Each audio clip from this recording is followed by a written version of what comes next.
Okay, so we're going to go ahead and get started, please. I'm just going to make a couple remarks. Can you guys hit the door? Yep. Thanks. So I just want to make a couple comments at the top. This committee has a lot going on, and just want to make a couple comments about priorities over the coming months. There's a lot to juggle, and I just want to set expectations. So top priorities. First, continued improvement in subway performance. First, I want to congratulate the team, President Byford and all of your team, on the continued improvement in subway performance. Obviously, got a ways to go, but significant improvements in subway service and reliability. Second, the importance of continued improvements in bus service. President Byford, I know your remarks this morning will focus on where we find ourselves 1 year into our bus action plan. We look forward to hearing that. One of the things I think that's most important to improved bus service is clearing bus lanes. I was recently briefed on our plans for forward-facing cameras that will capture photos of bus lane violators and assist us in the ticketing process. So just so this committee knows, I've suggested we move as quickly as we possibly can on that front. There'll be an opportunity later this morning in this committee meeting to have a conversation, Q&A about that. But specifically, we can talk more at that time, but I think that will be a priority moving forward as well. So subway performance and bus performance, obviously two overarching goals. More specifically, over the next few months, I know we have outstanding issues related to overtime and time and attendance, which I know you will be getting back to Chairman Foy on, and obviously you'll have my support and assistance with anything I can do to be helpful on that. I know we'll be talking about that in future board meetings. Other priorities for the coming months. It would be my intention, either at the next board meeting or the following board meeting, to be able to start to have, committee meeting. I keep saying board meeting, committee meeting. To be able to start to discuss a comprehensive fare evasion strategy, as well as a strategy to improve safety in the system overall. And then finally, I want this committee to know that I'm well aware, and the public to know that I'm well aware, we owe the community an update on e-hail. We're continuing to have those conversations internally. I know there'll be an opportunity for some Q&A here this morning as well, but we're well aware that we owe the community an update on that, and we are intend to have one soon. So I don't want to take too much time. I want to give my Vice Chair, Polly Trottenberg, an opportunity, Commissioner Trottenberg, an opportunity to speak as well, and then we'll jump in. Thank you. Thanks, Sarah. And I want to join you in congratulating Andy and Sally Librera for obviously what is exciting news and improved subway performance. So a big thanks to everyone in your teams on the ground. We know there's a lot of hard work that's gone into that from the leadership and all the rank and file members. And, I'm glad we're really seeing some improvements there. And, since I hope we'll be doing are we going to be doing tributes later to Daryl Eyrich? Or should I do my tribute now? Are the tributes scheduled? There will be tributes. I Okay. don't know if they're actually scheduled, but I would. Okay. He has one more meeting. Interesting. I think No. that's news to Daryl. I don't think so.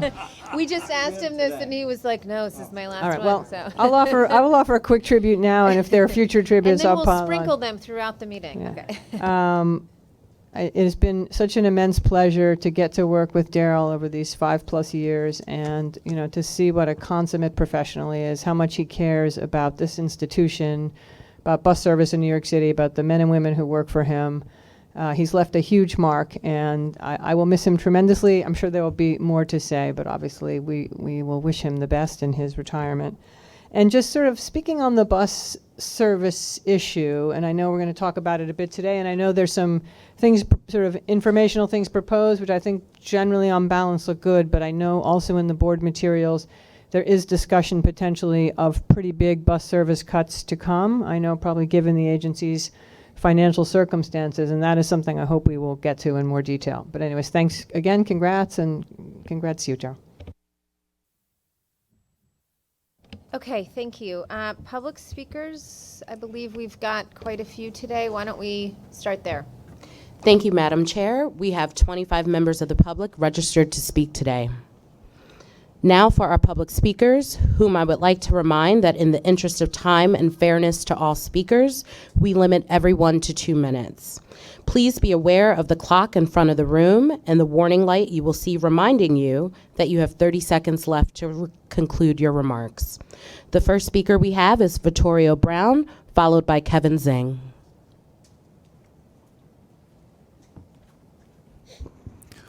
Yes, my name is Vittorio Budati. I'm the leader and founder of the Express Bus Advocacy Group. I'd like to start by thanking CBS, the Riverdale Press, and the Dolphinist for giving us coverage on the no points policy, a policy that was enacted by the MTA board, and it's a policy that we remain vehemently opposed to. 3 things I'd like to cover. Number 1, new express buses. We needed them yesterday. We have buses in service that are almost 20 years old that should have been retired years ago. The pending contract for new express buses must be approved and expanded ASAP to include at least 500 new express buses. We have congestion pricing passed. We have the Out-of-Borough Transit Fund, $50 million allocated for express bus improvements in the out-of-boroughs and transportation deserts, and we need these new buses. Additionally, maintenance at some depots has been a disaster. We receive a litany of complaints about unsafe and filthy conditions. Number 2, monthly express bus Metro card. We are the only commuter group in New York City that does not have a monthly commuter pass. And we live in transportation deserts with no subways. There's been no subway expansion in the outer boroughs in decades, and there is none planned. This discriminatory act must end. We are requesting that the monthly pass be reinstated that we had years ago that was cut by the MTA, and that we have affordable commutes just like all other New Yorkers. The MTA has proposed caps for Metro North and LIRR monthly commuters, but none for express bus commuters. And finally, the no points policy. The board complains incessantly, the agency complains that it has a fare beating problem to the tune of $225 million annually, yet the board voted to eliminate points only on express buses in transportation deserts. This policy must be reversed. We are petitioning Governor Cuomo to do just that. Thank you. Thank you. Our next speaker is Kevin Zing, followed by Jason Pinero.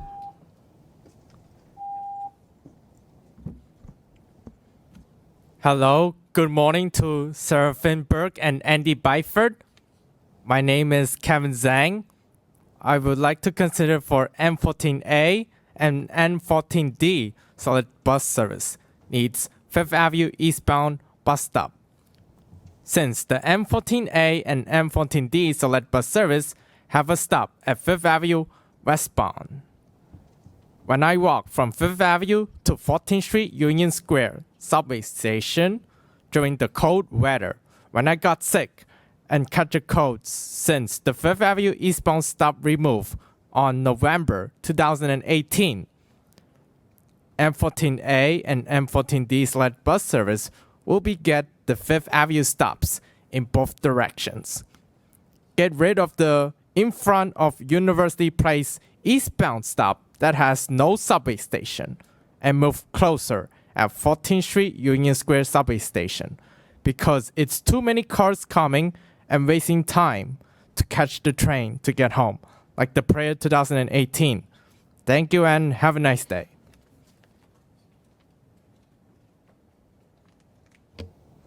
Our next speaker is Jason Pinero, followed by Lisa Daglian.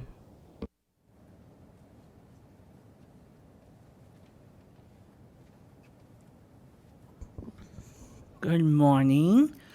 First of all, I want to thank Sarah and Polly for their opening remarks, and the most of all, wishing Dr. Eric a happy retirement. You will be heavily missed, even by my own self. So, a couple of things that I want to bring is 1, improve in-train communication when there's unplanned service changes. 2, status of track sweep. 2, mention data from page 126. I want in the future to include how many buses we have in-house and which models are they. Regarding the Kawasaki procurement, I don't know if Steve Pachaki will have the answer to this. Is this procurement will include the R142As that were converted into R188s? And of course, there has been an increase in insults of subway conductors. And I know that this has to stop because we have to support our brothers and sisters from the unions that move all of us, including my own self, every single day in the transit system. So I want to thank John Samuelson for your hard work. And you know that your speech last Monday has been trending in my own YouTube channel, and a lot of people support you, including my own self. So with that in mind, that's all for this month. Thank you. Next up is Lisa Daglian, followed by Brian Burke. Thank you. Good morning. My name is Lisa Daglian. I'm the Executive Director of the Permanent Citizens Advisory Committee to the MTA, or PCAC. First, Derek, thank you. Daryl, thank you so very much for all of your service. You'll be hearing more from us shortly. And to Andy and to Sally and your teams, thank you very much for your continued success and improvement in service. So Long Island City is back in the news, and this time, as the city seeks new development that is much more collaborative and comprehensive. What this does is provide the MTA with another opportunity for robust engagement in Long Island City for transit investment, which are sorely needed. When Amazon was looking at the site, it was talking about just how much service there is. And we know there's a lot of service, but it could really use some improvements. There's nothing now in the capital plan for improvements except for the connector at Court Street in advance of the L train service. But we are still looking for significant and robust investment. So we'd like to have the MTA at the table as the community organizations are meeting, as the city is meeting, as EDC is meeting, to really talk about how the new development can invest in transit that will not just be home to, in a community that will not just be home to tens of thousands of new people, but also new businesses. So thank you very much. Thank you. Our next speaker is Brian Burke, followed by Clarita Bellone. Good morning. My name is Brian Burke. I'm a whistleblower at the New York City Transit Authority. Suffered an injury caused by your subordinates, various criminal activities, including this defamation, which, of course, defames the Transit Authority along with myself. I do congratulate John Samuelson. I was a member of his slate back in 2009. I also congratulate Mr. Foy, Mr. Byford, and Ms. Hakim for your elevation. I'm here today about fraud, and the fraud is involving perpetrations by your Department of Law or Department of Lie, who robbed me of over $100,000 since 2015. They've also lied to various federal and state courts, committing perjury, subornation of perjury, obstruction of justice, false instruments for filing, and forgery. I'm asking you today, if you haven't heard about this, in good faith, to respond to me. My phone number is 646-434-8513. My email is briantburke@gmail.com. I was hoping to meet with somebody today to discuss these frauds and to help mitigate it, as I'm required to do, and in discussions with the Attorney General's office, the U.S. Attorney's office, District Attorney's office, Governor's office, City Council, state legislators. They suggested I bring this to the board and that you be given the opportunity to correct this and act in good faith, as I believe you will, and I hope you will, and act in the interest of the public. And I point out you're spending tens of thousands of dollars on outside lawyers, liars, to enable this fraud. So maybe you're not aware of that, but I believe you will also owe the money on top of it, as well as any fines accruing to that. I believe it's just done to injure me, but I ask that speak to somebody today. Thank you. Thank you. Our next speaker is Clarita Ballone, followed by Ed Delgado.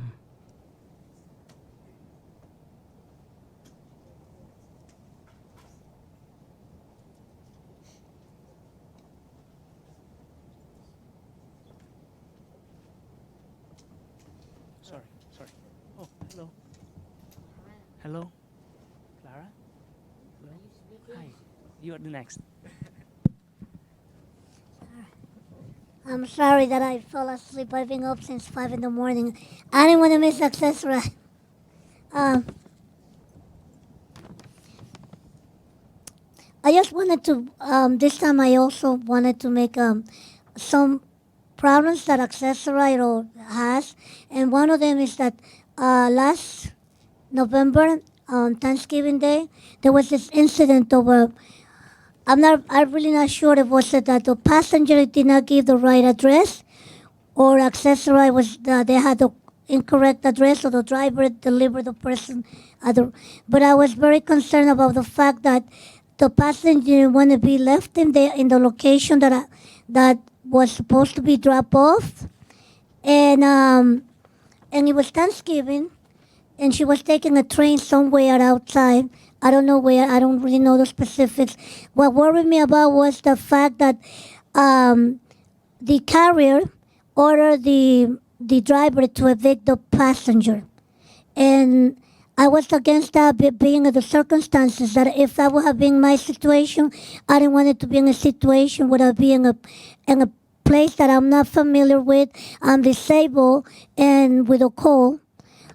So I got opposed to that for her being evicted from but at the same time, I also have to go to Thanksgiving dinner, and it was already like, we were there like already stuck for an hour because the passenger didn't want to get off, and Accessory didn't know what to do, so they called the cops, and I just told the passenger, listen, if you don't get off, because I don't think it would be a good situation for you.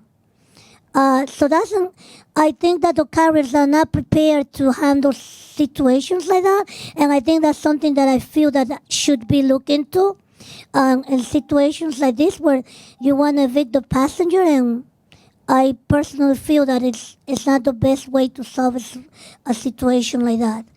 And the problems still continue with Accessory, but I just want to say today I had a driver who was very nice, and the carrier, he worked for the carrier Empire. Please And summarize your remarks, please. Okay, thank you. Empire gave them business cards to say, if this is a good driver, please call us and give us good feedback. So I think that should be, my take on this is that carriers should be held accountable too. Thank you. Thank you.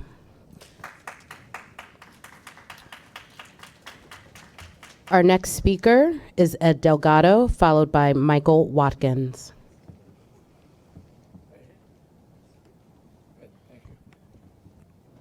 Good morning. My name is Ed Delgado. I'm very fortunate because I have e-hail on demand. It's really been a life changer for me. Since I lost my vision, it's been very difficult for me to get around. But I'm a New Yorker, I'm learning, and e-hail has really helped in this process. However, I want to point out that as great as e-hail on demand is, it needs to be tweeted. There's some problems. I've had experience being left after the cab picked up the call on several occasions. And it's very frustrating. Last week in that rainstorm, I got soaking wet, just waiting. They never showed up.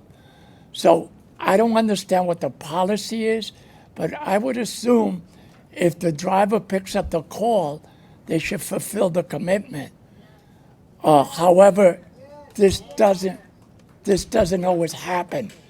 And if you can really look into this, because as important as e-hail is to us, it's also important that we not be left stranded. Thank you.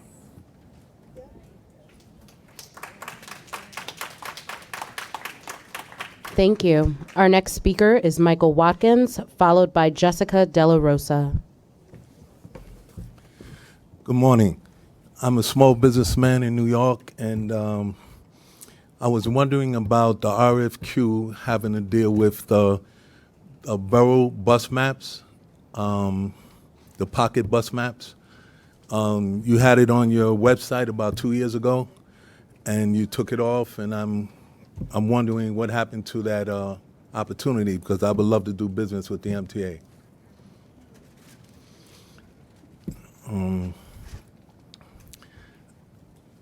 I would like to know if you have any plans to bring that RFQ back, and if so, I was told that you was adding Metro North and a couple other bus routes with that RFQ, and I would definitely like to know if there's opportunity for me to do business with the MTA.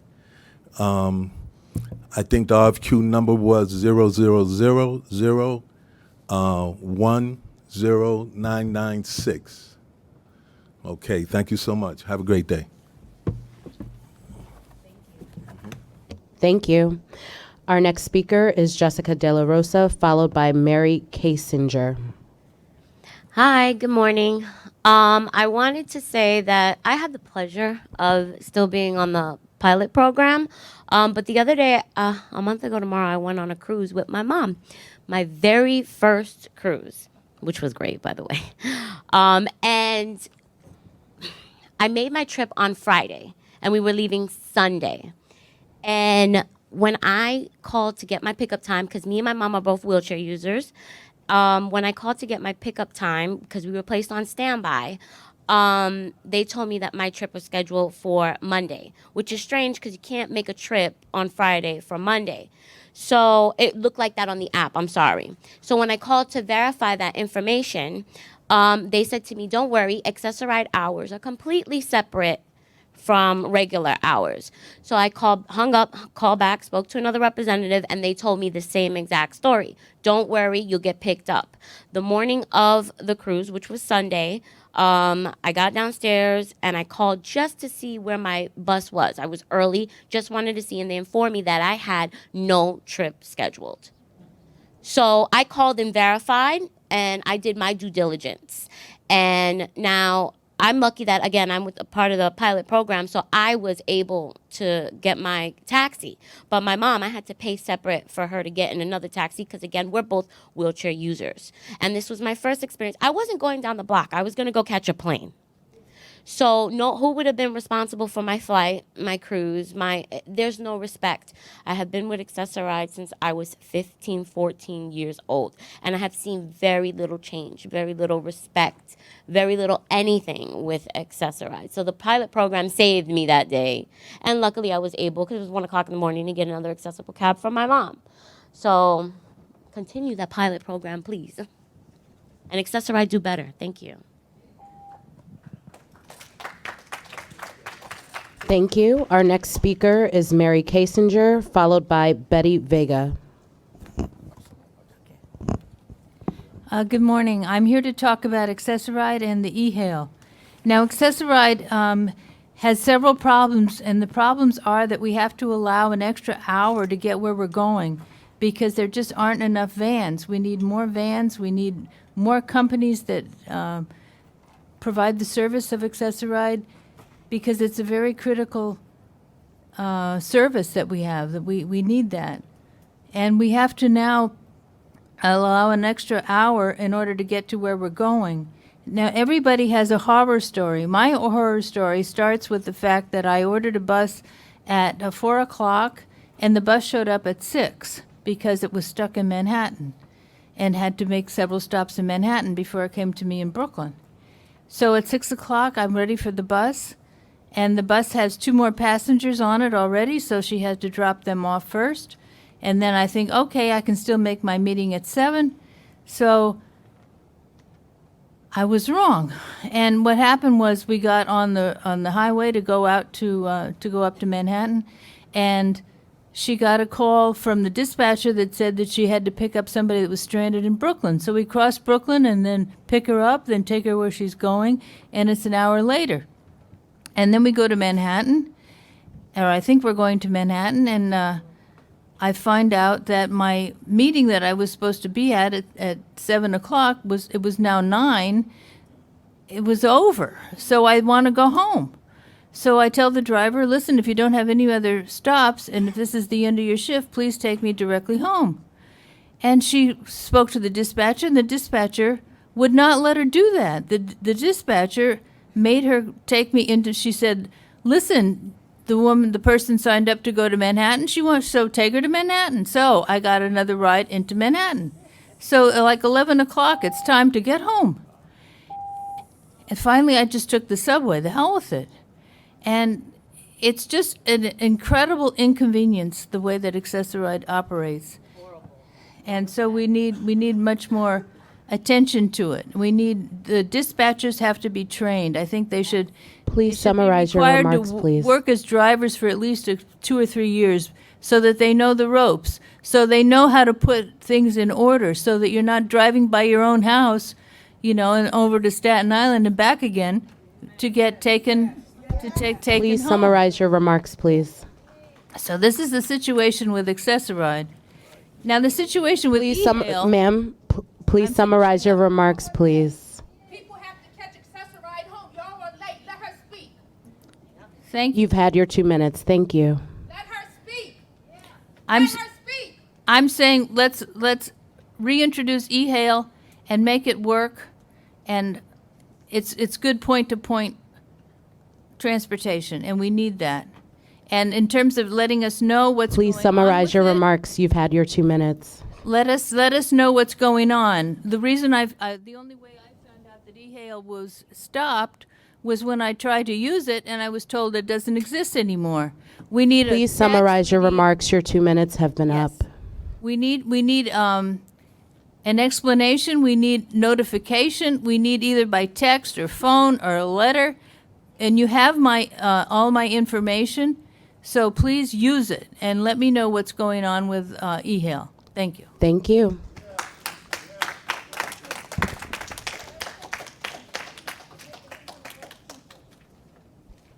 Our next speaker is Betty Vega, followed by Valerie Joseph. Hi, I am Betty Vega, and a long-term user of Access-a-Ride. I don't even know what to say. This is my first board meeting, and for years I've wanted to be here and never knew I could be. My rage hit when e-hail stopped. I had a wonderful year. I'm always in the city. I'm always busy, and I need to have a service that's going to be, accommodating my needs. And as a disabled person, I cannot use the trains, and it's difficult for the buses as well. I had heard that Brian Lear had a radio show on Fridays called Meet the Mayor. And I went on that show and addressed the following question to the mayor. I said, are you aware of Access-a-Ride drivers no longer having the e-hail program? And he responded by saying, I had no idea. I know nothing about it.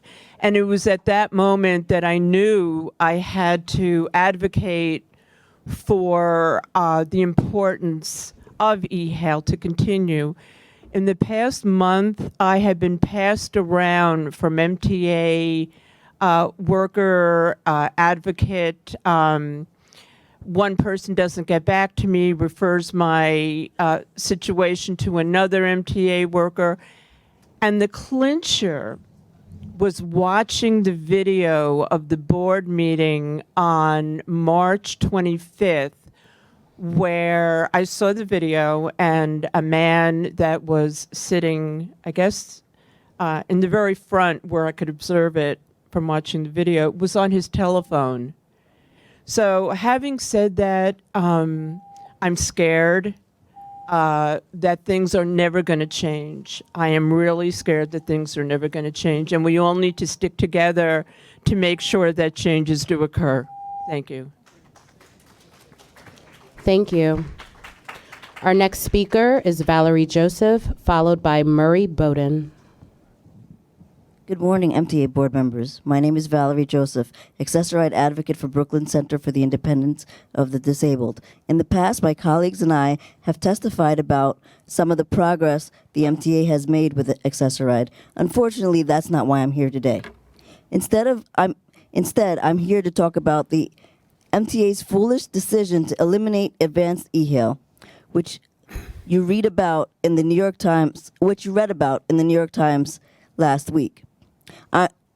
I'm disturbed that the article missed a lot of things that were going on. Since March 1st, riders no longer can order e-hail taxi service in advance with the certainty that they'd be picked up and get to where they need to get to on time.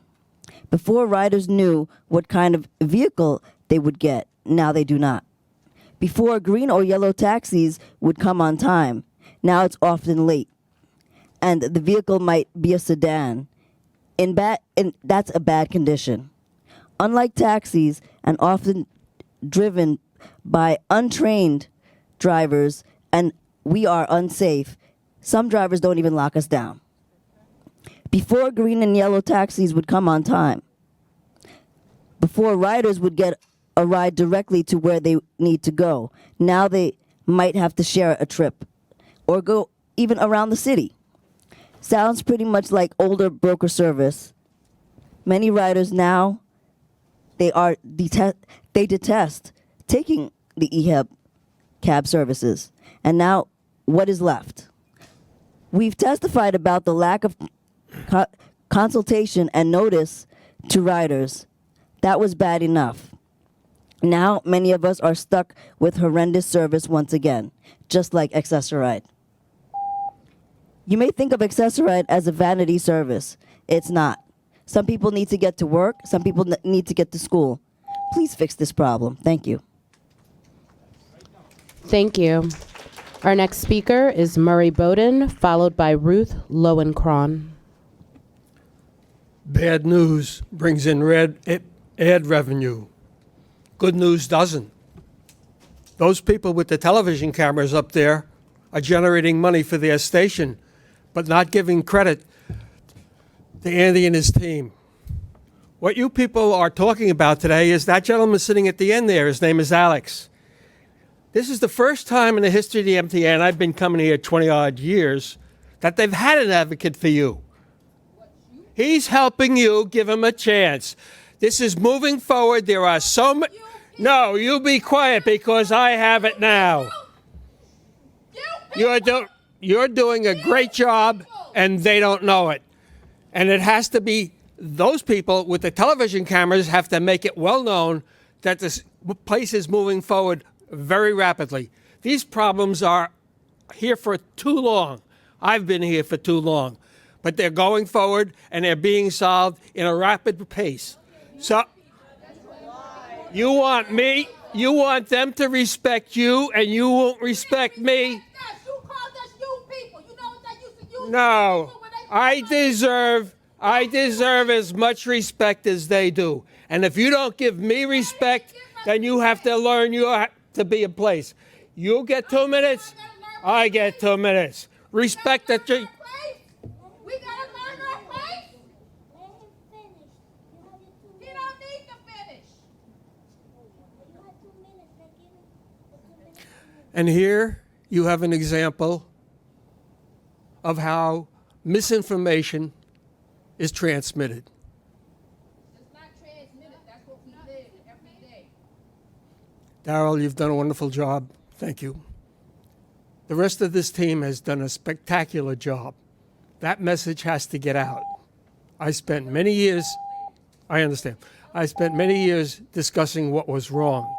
My responsibility is also to make you aware of what's right. Please summarize your remarks, please. Thank you for the job you're doing. Our next speaker is Ruth Lowenkron, followed by Sandra LeBron. Good morning, Ruth Lowenkron. I'm the director of the Disability Justice Program at New York Lawyers for the Public Interest. Our office is one of the 4 members of ARG, the Accessoride Reform Group. And I will start, just like my colleague Valerie did, by saying I'm disappointed to have to be here and not talk about the good things. Yes, there have been many good things. And as the gentleman before said to me, it is a pleasure working with people like Alex and others in the room whom we know to have their hearts in the right places. But the heart apparently is not good enough because the service is getting worse. And this is really, really disturbing to us. So we've had many, many victories, but we are hearing one story after the next, and these are just examples. Everyone is telling one story. They have had multiple stories with the new regime in March that is called Enhanced Broker, that is leaving people at the curb, in their homes, at their meetings, not getting them to their meetings, on a regular basis. We are going backwards. This is a disrespect to the disability community, and this has to be at the forefront of the work of the MTA. When we all hold out these signs that talk about the fears of being stranded, these are real fears. People have been stranded and they fear they'll be stranded again. We don't treat anybody like that. Yes, you're doing great things, but this is not amongst them, and this is getting worse. And one of the key reasons why it is getting worse is because not only did you not tell the disability community about this new program that you were going to implement in March, notwithstanding the fact that we meet regularly with you, but you didn't even ask us about it, tell us about it, get information or input from the people who use the service. That is no way to run a service, and we are greatly disappointed, to say mildly. Thank you. Thank you. Our next speaker is Sandra LeBron, followed by Taria Mitchell.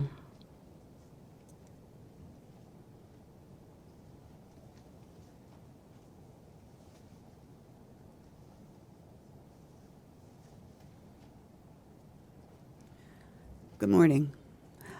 I'm a nurse by profession. Last week, Friday, I was with a girlfriend who had a medical appointment. The doctor's office closed. We waited 4 hours for transportation to come to pick her up. It rained, it got cold, and then it rained again. I don't think it's right that you have some providers that's providing transportation that took her to Long Island, because you said that it will take you 3/4 into Long Island, 3/4 of a mile into Long Island, and then they don't show up. It's not right. And the person was 4 blocks from where the doctor's office was and did not come to pick her up. I think instead of getting transportation from some broker, you might as well just call the city morgue or call an ambulance, because the exposure to all the elements, whether it is cold weather, we had 2-degree weather during this winter, to wait 4 hours for transportation does not even put you in the realm of being human. And it's just simply wrong and bad business. So you say you can't budget for e-hail? Well, get ready to budget for health-related issues that happens to us, or get ready to pay for funeral expenses and lawsuits. Thank you very much for your time. Thank you. Our next speaker is Taria Mitchell, followed by Jean Ryan.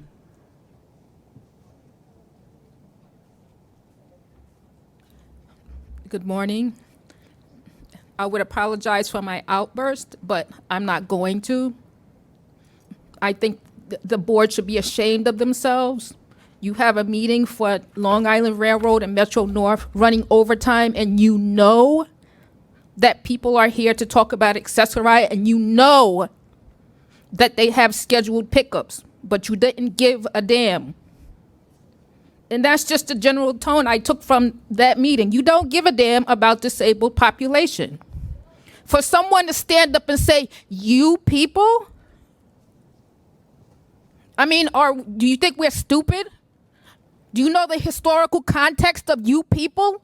And that's the way you describe your disabled ridership? The hell with you.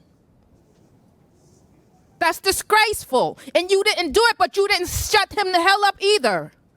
You let him come in here and say ableist, practically discriminatory stuff about the disabled community, and you didn't shut him up. So yeah, I'm not apologizing for my outburst, because when somebody does wrong, somebody has to stand up for us, because it doesn't look like you're doing it. Your heart may be in the right place, but heart requires you to have courage. And when somebody does something wrong, you speak out about it. I don't care about your heart if your heart isn't backed up by your goddamn actions.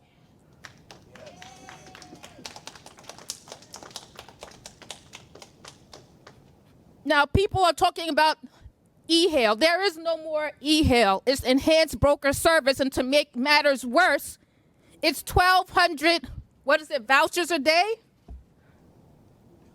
Since e-hail has been eliminated, there's 1,200 vouchers or 150 vouchers, and you have to call. I've been calling 7 o'clock, 7:30. I can't get what they call enhanced broker vehicle now. And from what I've heard, it's terrible. We have no we have, 20% of our subway stations have elevators. So you don't want to give us elevators, but you want to screw us over with the e-hail. You need to bring back the damn e-hail. That was the one good thing that y'all had done these last Please summarize your remarks, please. The one good thing, and you eliminated. And the other thing I wanted to bring up, I had a situation exactly as Mary described. I had to pick up at 1:30. Please summarize your remarks. By the time I got to school, it was 6:30. And I had to call and say, well, I didn't get to school till 6:30, a 5-hour ride on a Access-a-Ride bus. I mean, that's crazy. Do you even care? You need to ride Access-a-Ride for the rest of your days, or you work for the Please MTA summarize your remarks. Your 2 minutes has concluded. Bring back the e-hail and put elevators in the subway system, not 3 a year, not 5 a year. Please summarize your remarks. Thank you.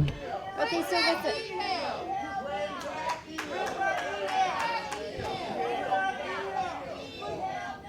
Our next speaker So let me interrupt is for Jean 1 second. Ryan. Let me just interrupt sorry, I know you can't hear me. Okay, so let me interrupt for 1 second. So, look, I think there's a very good point about the fact that because the Metro North Long Island, so let me start from here. The audit committee meeting this morning at 8 a.m. started on time. Let me finish. It ran late. The next committee meeting after that ran late, which is why we're running late. No, but you have a very good point that we've now kept you later than you expected, or we're going to be keeping you later than you expected because those committee meetings ran late. So, as I said in my opening remarks, so first of all, number one, we should be more aware of that going forward. Not all of us sit on the Metro North Long Island Committee meeting. We are actually having internal conversations as a board about how we can improve committee meeting processes going forward so that we can try to keep things on time a little bit better. So number one, just know that we're working on that, but we clearly haven't solved it today. Number two, as I said in my opening remarks, we actually have a conversation that we're planning on having about this program. And I'm wondering if we should actually stop the public speaking for a moment, turn to that part of the program. Alex, have you give your presentation. I'm surprising you by suggesting this. We can have your presentation, do some Q&A, and then go back to public speaking. That will, because I'm a little bit afraid that we're keeping people here so long, they're actually going to have to meet their pickups and not have an opportunity to hear your piece of the conversation. Or we can stick with the schedule and continue with public speakers. So we've got two options here, but I want to give people the opportunity to hear Alex's presentation and to do Q&A. Would that be helpful? Option one? I'm willing to Okay. wait, People- but I don't want to skip my chance to speak. But I'm totally willing to wait. Oh, sorry, I see you. Okay. No, you do, I'm not suggesting anyone not have the opportunity Right, to speak. okay. Okay, do people agree that we should turn to Alex's presentation? Okay, all right, so we'll turn to Alex's presentation. Alex, sorry to surprise you. We'll do some Q&A on that. We'll turn back to public speakers, and then we'll go from there. Does that make sense? Okay, I just don't want people to miss, and I recognize we're already running behind, but I don't want people to be stranded. Okay, so,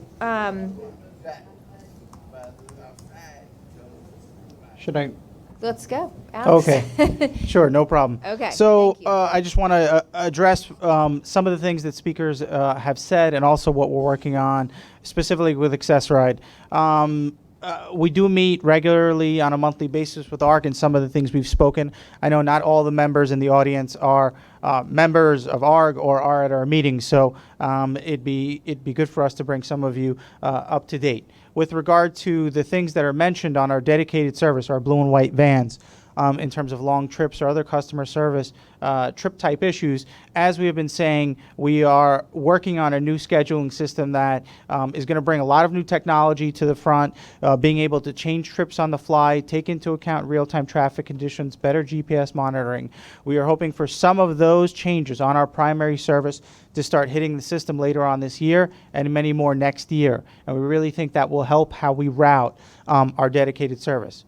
Now, on to the other things that were specifically mentioned, that we have made a change from advanced reservation e-hail to our new enhanced broker service.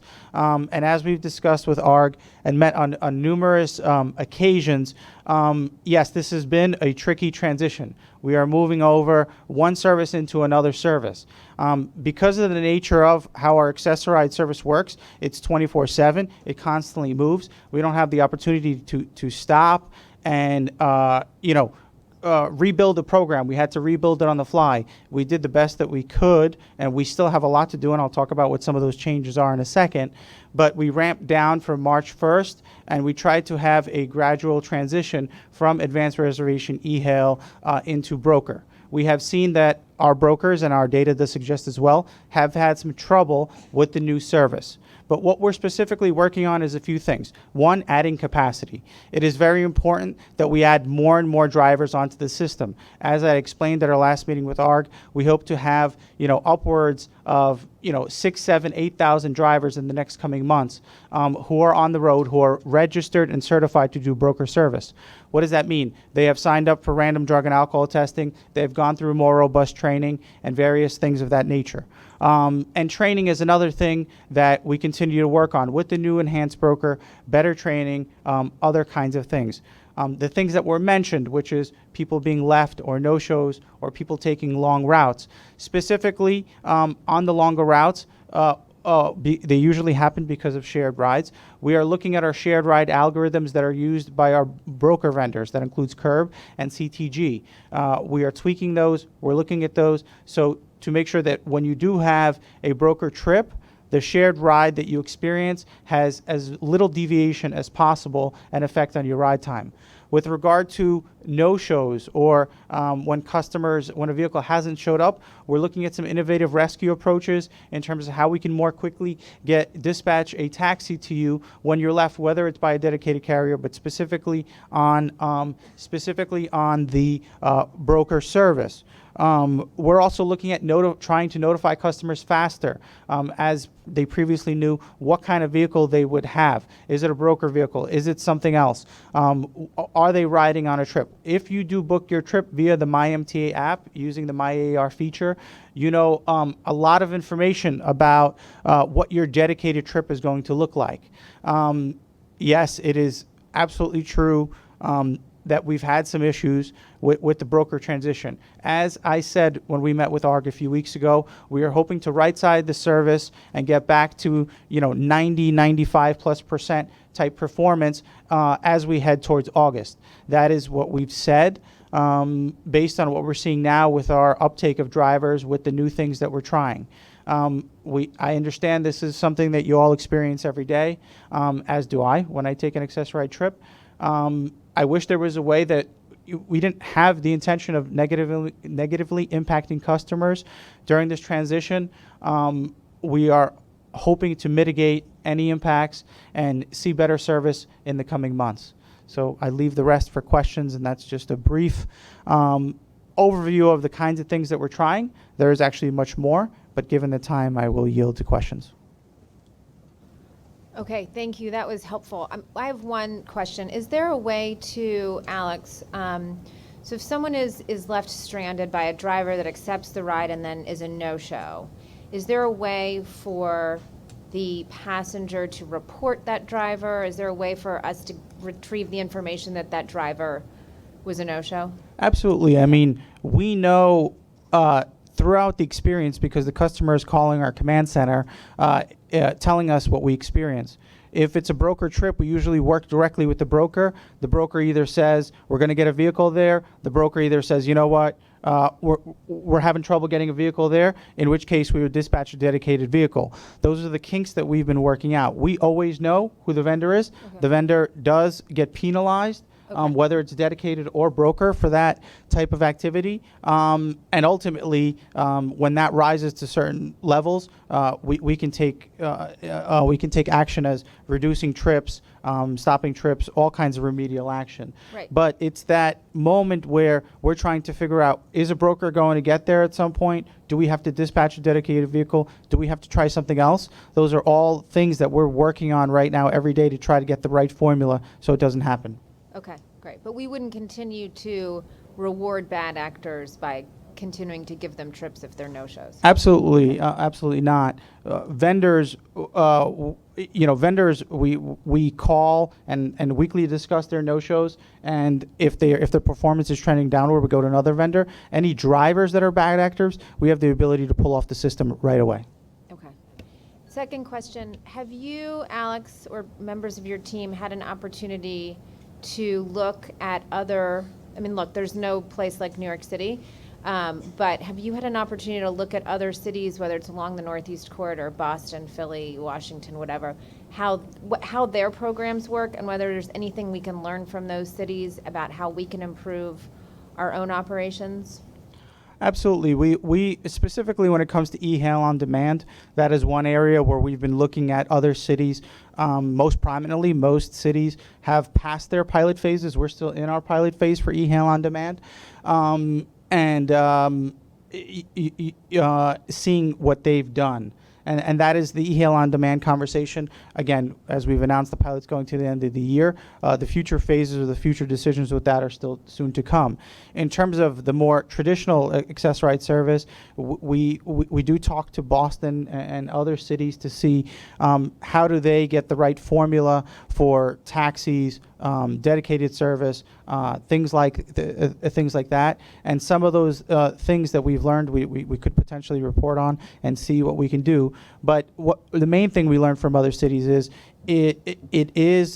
there is a right recipe for how much dedicated service we need to have, meaning how many blue and white vehicles.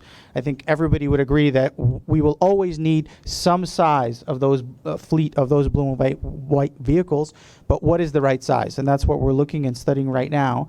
And then for certain things, we need much more taxi service. As we've promised and as we're delivering, we are using more and more taxis than we ever have historically to provide our service. Taxis are a more nimble option in terms of serving our customers. So we hope, we're in the middle of an RFP for dedicated service right now, and we hope through that RFP, through right-sizing the enhanced broker service, we end up with the right formula of how much we need of each and for the different modes to support each other. Yeah, Commissioner Feinberg, let me make a suggestion. I just recently was asked to serve on the New York City Transit Committee. But I will say that I've been on this board for nearly 4 years now, and I will tell you that at every board meeting, without fail, we hear the frustration of people that depend on Access-a-Ride and all the problems associated with Access-a-Ride and how it negatively impacts their quality of life.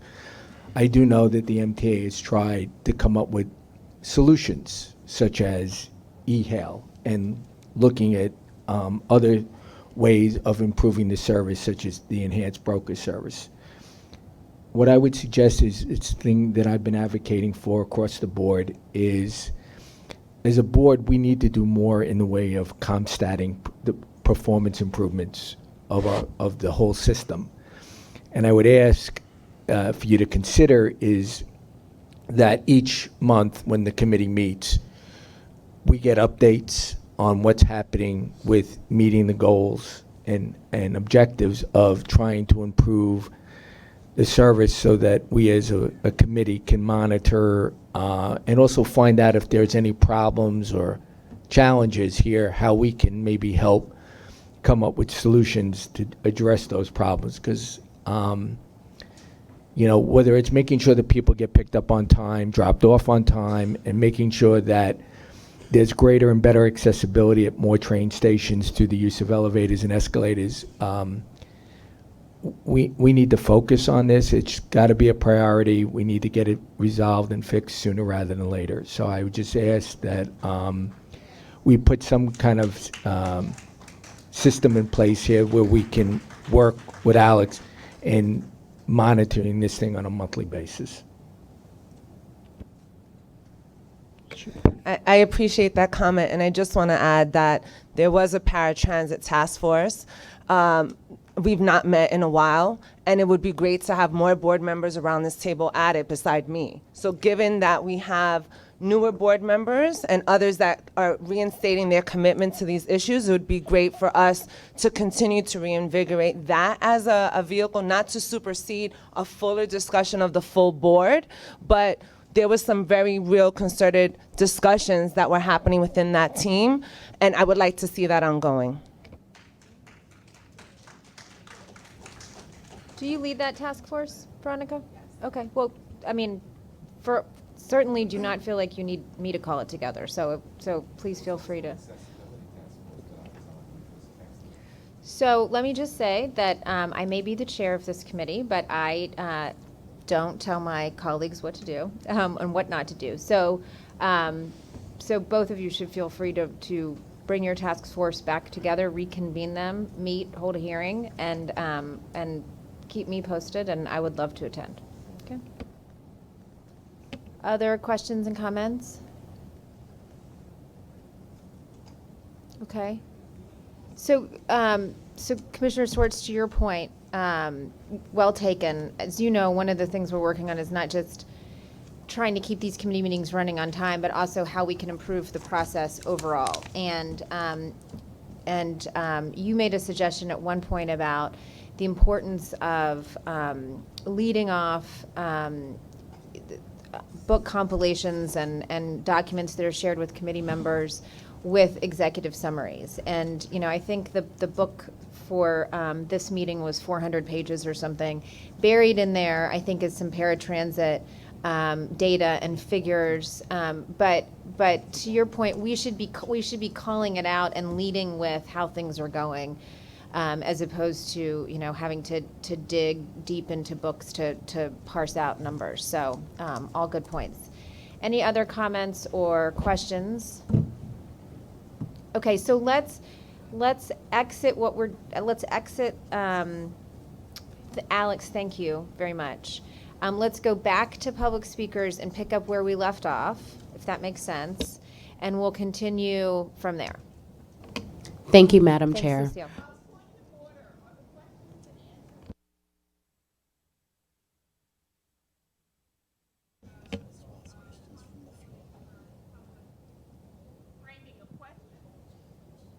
I cannot hear, but it sounds like someone's... Is the openness to questions and answers just for board members, or can folks who are here attending the meeting, not members, raise questions? Well, so let's do it this way. What I was referring to was members of this committee, because that's usually we have a presentation and then we ask for questions and comments from committee members. Let's go back to the public speakers so that we can let the folks who signed up and who were probably here at 7 o'clock or 8 o'clock in the morning go back to them, let them give their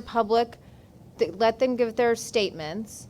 We'll go back to continuing the business of the committee, but just so that folks know, and I think this generally happens at every committee meeting, if not most of them, everyone. The senior staff of the MTA and the Transit Authority is here in this room and frequently meets with folks prior to the committee meeting starting and also talks to folks after the committee meeting. And so those folks are here today and they are always available to take your questions and your comments and meet with you as well. So if you did not get a chance to speak, did not sign up to speak, were not satisfied by Alex's presentation, the Q&A you heard here today, or the future speakers, you will also have an opportunity to talk to the MTA staff following this committee meeting. Okay? All right, let's go back to public speakers. Thank you, Madam Chair. Our next speaker is Jean Ryan, followed by Curtis Cost.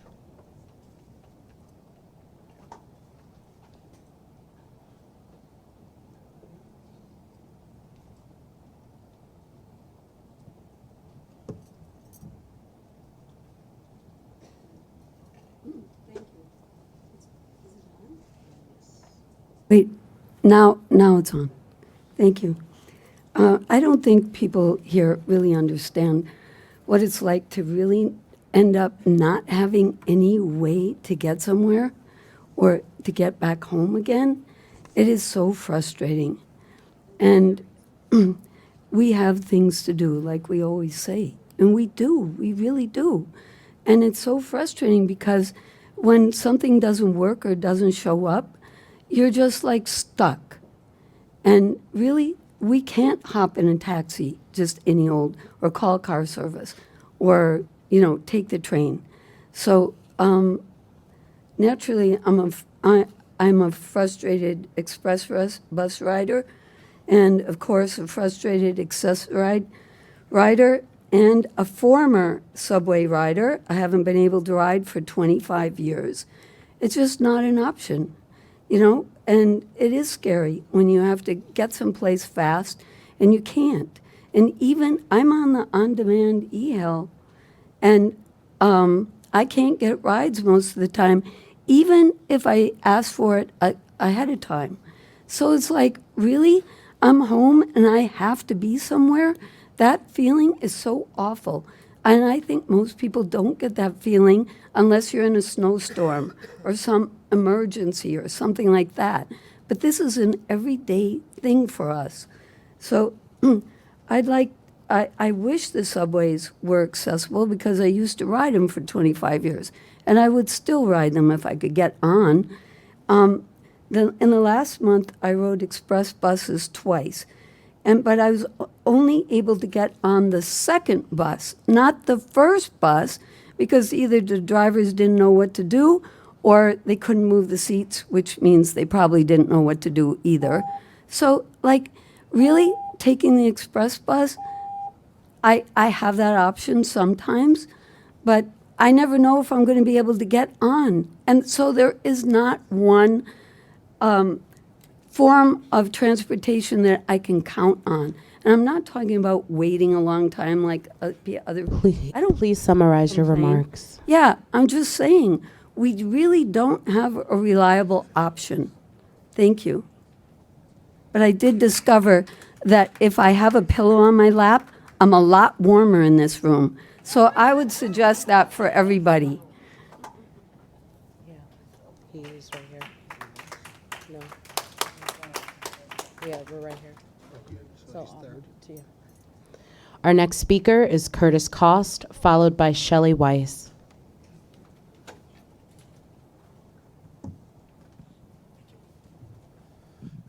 Thank you. I appreciate the opportunity to speak. I want to say that I am absolutely frustrated, outraged at your suddenly canceling the eHeal Advanced program.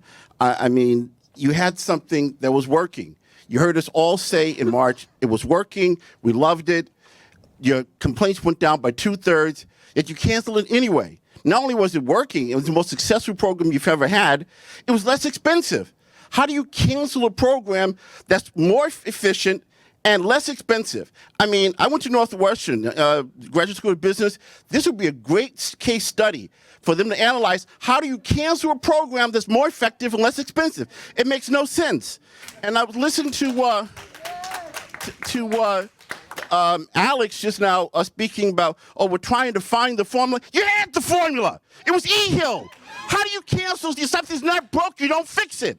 How can you be confused about what to do when everybody tells you had a program that was working? All you had to do was expand the 24-hour on-demand services. All we asked for.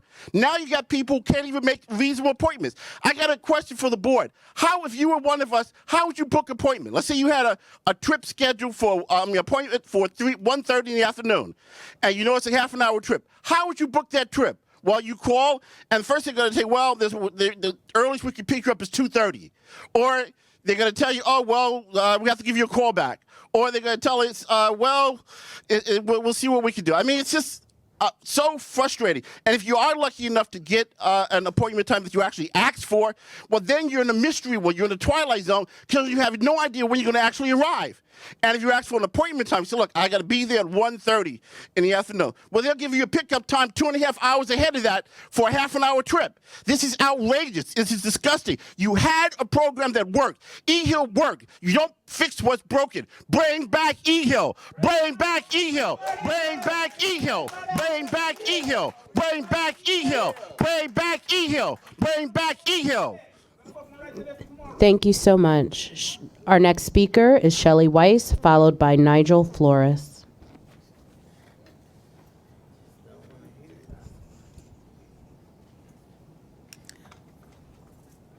In addition to the 149,000 disabled, ill, injured, and senior people suffering from the dissolution of Advance e-Hails, even us 1,200 lucky pilot folks are beginning to experience fails.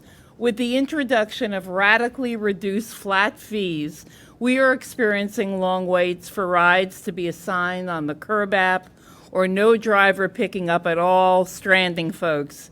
In addition, cancellations by drivers when they realize the flat fee. In other words, there are signs of the whole system, including on-demand, collapsing. For example, on Wednesday, the 15th, I tried to get to Brooklyn from Lower Manhattan at 4 p.m., and the Curb app spun for 40 minutes using up my limited juice, creating a precarious situation, and even when I called Curb folks, they couldn't get me a ride after 20 minutes of trying. And then when they increased the dreaded flat fare to drivers from $24 to $34, still no one picked up the ride. Besides the completely damaging assault on disabled passengers losing e-Hail as a lifeline and signposts of dignity, taxis have lost an incredible amount of business as 149,000 passengers have faded from the e-Hail system despite the inclusion of cabs in enhanced broker services. Together with the recent yellow cab protests about congestion pricing adversely affecting ridership, this has been a double whammy to their industry. Here's a solution to consider. Since $400 million will be generated by congestion pricing from cabs and is to be devoted to mass transit, why not support both us, the disabled, and the cab industry by recognizing e-Hails as mass transit and devoting a significant portion of the $400 million to underwriting the budgetary shortfall for both on-demand and advanced e-Hails? Please summarize your remarks, please. Okay, I'd like to add this one part. Just what is the shortfall involved in the 13% increase? The MTA has kept that under wraps. Time for a reveal. The recent exposure of overtime costs for MTA workers intent on robbing the system for their own personal gain makes us wonder why we don't know the exact numbers to preserve both on-demand and advance, and create on-demand for all 150,200 users. Thank you. Thank you. Our next speaker is Nigel Flores, followed by Jose Mura. Yes, thank you. First off, I would like to say I'm thankful to be in access or have the access ride, because going to Brooklyn from the Bronx or Bronx to Manhattan for $2.75, you can't beat that. But I must say that Access a Ride has it lacks honesty, compassion towards the disabled people as myself. I must say that I've heard all these horror stories, and last month, everybody's. I heard people just talk about their horror stories, but I have a horror story myself where it took 6 hours for me to get a pickup, and I actually didn't get picked up. I had to get my father from Brooklyn to pick me up in Lower Manhattan to take me home.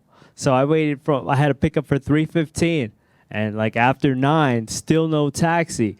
And so the lack of honesty is every time you call, oh yeah, we'll be there in 10 minutes, 20 minutes, right?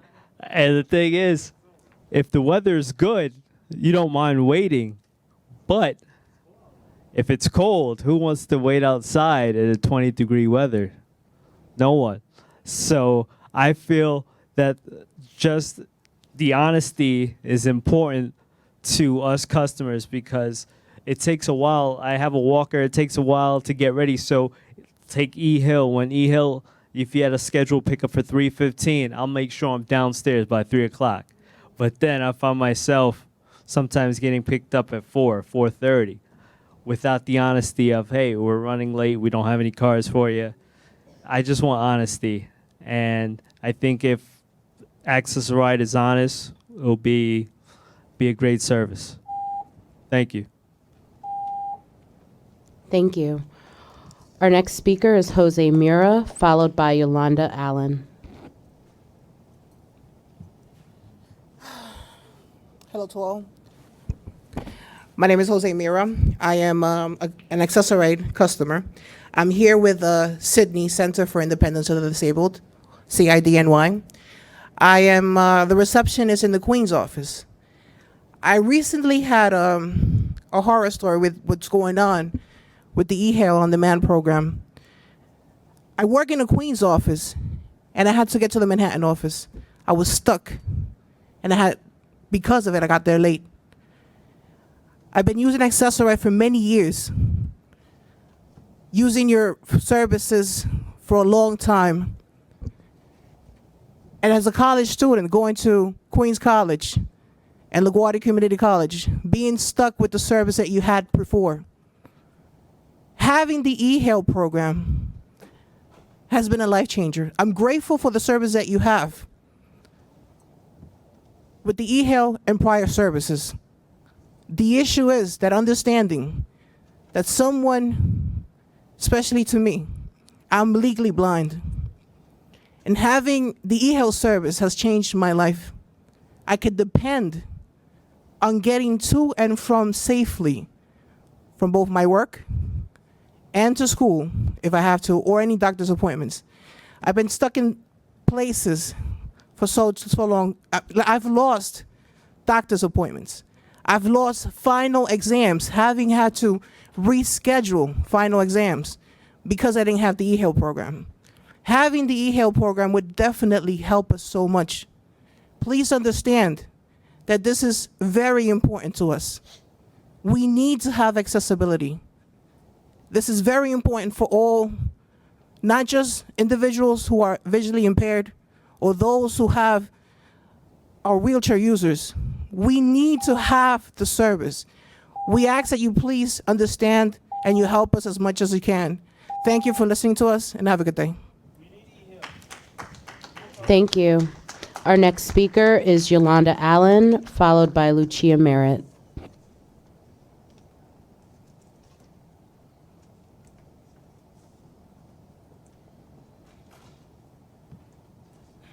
Good afternoon.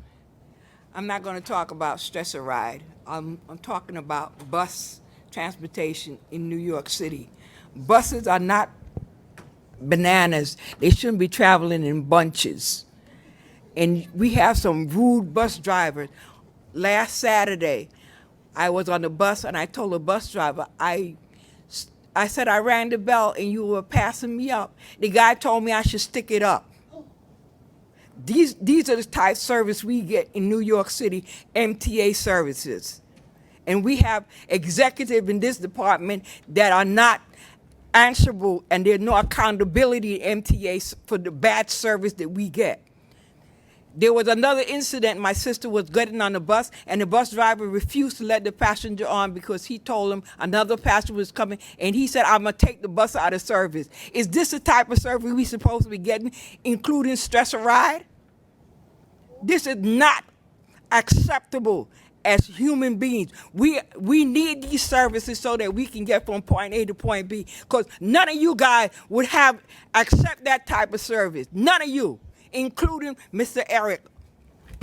We need better and respectable services. Thank you very much. Thank you. Our final speaker is Lucia Merritt.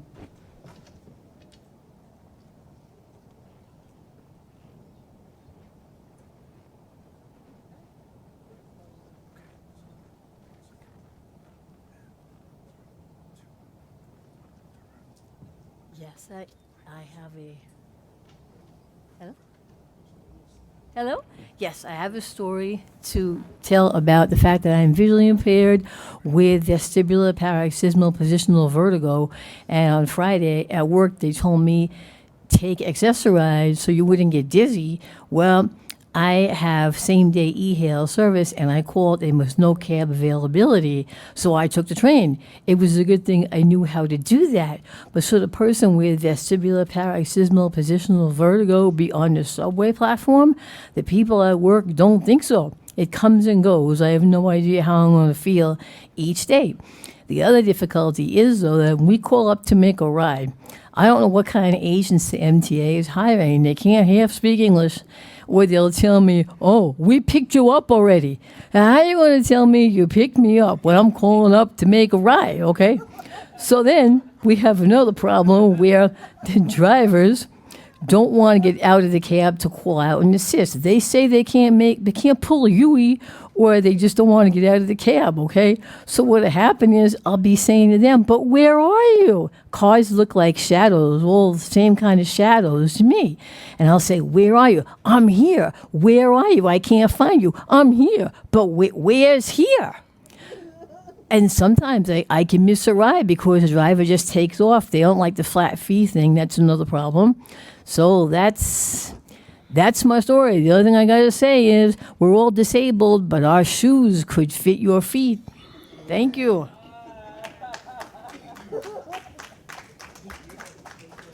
Thank you. Madam Chair, that concludes the public comment.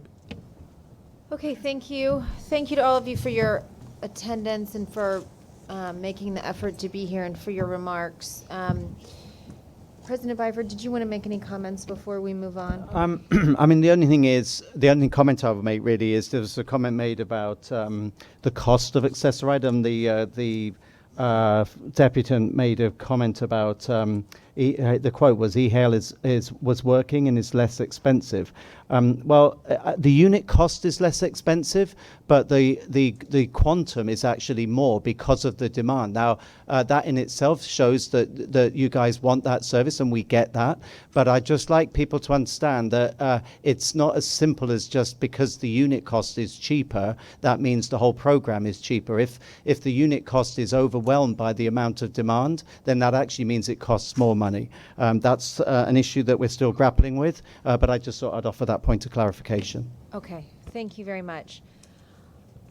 Okay, so we need to move on to the minutes. I wanted to make one comment on the minutes first. And I could have missed this, but unless I missed something, I don't think the minutes from last month reflected my comments or Vice Chair Trottenberg's comments. So going forward, if we could just, I don't want to hold things up this month, but if we could just make sure that my opening remarks and the Vice Chair's opening remarks are included going forward, I would be grateful. Yep, sorry. There's another correction to the minutes. Oh, I'm sorry, go ahead. Under the Customer Service Operations Report, it calls the program Save Seconds Plan instead of Save Safe Seconds Plan. It also refers to President without giving Byford's name as well. So you might want to fix those minutes. Well, let's all thank Commissioner Albert for being such a close reader. Commissioner Feinberg. Yes. a suggestion. Instead of us approving the minutes without your comments, why don't we approve the minutes conditioned on the minutes being amended, that where your comments will be added to the minutes? That makes sense. Thank Right. you. Okay, so why don't we add my minute, or add my remarks and also Vice Chair Trottenberg's remarks, and then we will, and we'll fix the corrections. So why don't we go ahead, is there a motion to approve the minutes dependent on those corrections? Motion, second, all in favor? Okay, thank you. Are there any changes to the work plan? Yes, Chair. Since the Diversity Committee is scheduled to meet next month in June, the EEO and diversity reports will be in next month's committee book. Okay, thank you. All right, at this time, I'd like to ask President Byford for his remarks. Sure. Thank you, Chair. Good afternoon, everyone. I'll keep these reasonably brief in the interest of time, and I'd ask my colleagues to do the same, so I'm just going to paraphrase my comments. Today, we've just actually passed the one-year anniversary of the Bus Action Plan, which we launched in April of last year. Obviously, the May meeting looked at April data. And later on in the committee today, we will be doing a presentation that highlights the progress we've made in the bus element of the Fast Forward plan. Fast Forward itself, we will review next month, June, because that was launched in May of last year, May the 23rd to be specific. I'll hold my comments on buses until we get to the bus action plan presentation. I would like to echo, though, I'm going to say it just straight up. I'd like to thank Daryl. I have to say, I thought you were coming to one more meeting, but there you go. I'd just like to thank you, Daryl, for what's been an illustrious career, 33 years from bus operator to executive, which in anyone's industry is a spectacular achievement. The fact that you were a frontline bus operator, same as your dad, actually, and you've made it all the way up to executive, is a mark not only of your professionalism, but of your caliber and your quality and your dedication to the people of New York and to New York City Transit in particular. We've worked together for, 16 months since I arrived, and it's been a pleasure from start to finish. So on behalf of New York City Transit, and also I hope the board and the general public, thank you for a magnificent career, Daryl.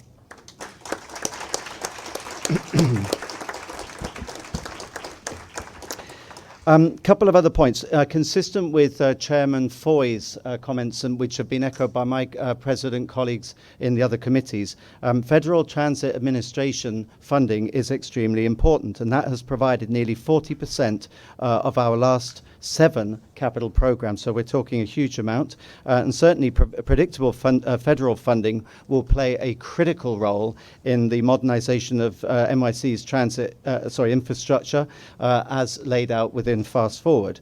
The Fast Forward plan, as you know, overhauling rolling stock, signaling, new ADA stations, making the system fully accessible, and capacity improvements. Obviously, everyone has a part to play in that, but the Fed funding for this Fast Forward plan is absolutely critical, and we look forward to hopefully a very fair outcome from the Feds as we continue to make our case. Another presentation that we will have today relates to the L project. Jano, to my right here, to your left, and I will be doing a presentation about the first month or so of the L project reconstruction. So again, I'll hold further comments until later, but I'm very pleased with the way things have gone so far, and Jano and I will take you through both the service aspect, which I will do, and the construction aspect, which Jano will do, and we'll do that shortly. And there again, there's an FTA link. The Sandy Emergency Relief Program, similar to my colleagues on the railways, has been on the railroad. Has been a major recipient, benefiting a beneficiary of FTA funding. We could not have done our Sandy Emergency Relief Program without the benefit of that FTA funding. So we have a core capacity grant on the L program to build 3 new substations along the L line, which will actually mean when the L comes back on stream post tunnel reconstruction, we will actually be running more service. Why? Because we're putting in 3 substations that will provide more power in order for us to run more trains. We're also installing elevators at First Avenue and Bedford, and funding circulation improvements at a number of stations. And again, I can't stress enough the benefit of having FTA discretionary core capacity program funding in that regard. The various members of the board were kind enough, including Vice Chair Trottenberg, to comment on the fact that subway performance has shown further improvement. Again, I'll let Sally talk to the detail. But had it not been for two very challenging last 2 days of the period, we would have hit 80%. The last 2 days, we have various things happen, but we were just shy, 79.8%.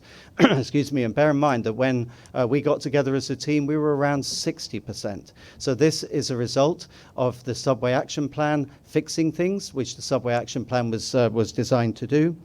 But also what we added was what was missing, which was the operational disciplines and the relentless focus on basics and the obsession about root cause that our Safe Seconds campaign has brought to the piece.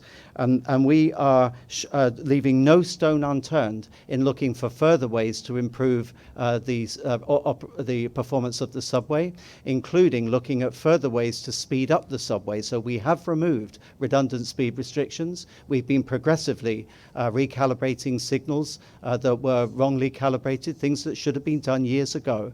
But we're also now looking at other ways, existing standards, to see if they can be tweaked to further speed up our subway. So watch this space. We show on page 54 of the book our action against the Subway Action Plan. And I'd just like to highlight in there the positive aspect of the group station manager team that we introduced in September of last year. The GSMs are making a material difference in driving up standards of cleanliness and ambience across the system, in addition to the Deep Clean initiative of the Subway Action Plan. Subway Action Plan is progressing well. We continue to balance the cost of each individual item, the opportunity cost of each individual item, because obviously you can't do everything at once, and customer impact, while still driving the Subway Action Plan elements forward.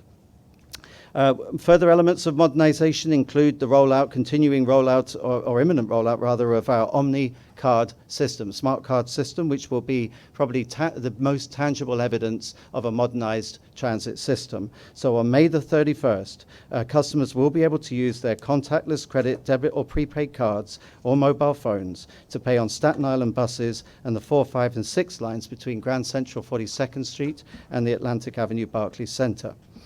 Final couple of points. In addition to all of this, these big ticket items, all about delivering fast forward, we continue to apply intense focus, again, my word, on the basics. So driving up escalator and elevator reliability as a key program. Tackling fare evasion, we talked about it for some months. We're taking tangible actions to address that. And adopting sensitive but effective ways to help the homeless while driving up service quality for all transit customers.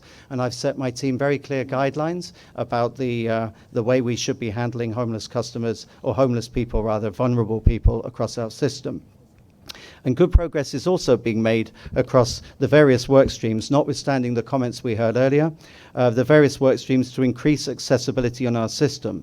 So just for everyone's benefit, there are key performance indicators within the book. They can be found, there's 10 of them, between pages 81 and 92. So we will continue to focus on those statistics. We're happy to be questioned on those. But I think in addition to analysis, it's tangible actions that make the difference. And I'd certainly commend Alex for the work and the approach that he's brought since he got here in tangibly improving all aspects of our accessibility. And final point, 2 points, sorry. Penultimate point, the 7 line has seen an increase in punctuality of 56% since we introduced communications-based train control end-to-end. And that is the benefit of CBTC. That is the benefit of modern signaling. We have also switched on our automatic train operation. We had a few little teething problems with it, but it's now in action right now as we sit in this meeting, and that provides much more reliable service. It provides much more even spacing between trains, and so that line, along with the L line, are now 2 lines on modern signaling. And if we can get all of our lines as quickly as this plan envisages onto modern signaling, you watch, we can hit the high 90s across the system. Sorry, Sally's cringing there, but we can hit the high 90s with a modernized signaling system in an unprecedented time frame. So, Madam Chair, I'd just like to end by saying this hard work is down to the dedication. These results are down to the dedication of my team, my management team, in what's often a thankless task, but also the 50,000 wonderful men and women of transit out there. I see them out there every day. They're fantastic, and I salute their achievements, and it's their credit that the performance is improving, as we've seen. Thank you. Questions or comments on President Byford's report? Andy, with regards to ATO, what percentage of time are the trains operating in ATO? Is it 100% of the time? 100%. If, for example, you have work on the track, you have to go in what's called ATP manual. So you restrict the automatic capability because you've got track workers on the track who may clear up, in other words, move onto the live track. So there are circumstances where you wouldn't want to work in ATO, but our intention, same as we do with the L line, is to run ATO for the majority of the traffic day.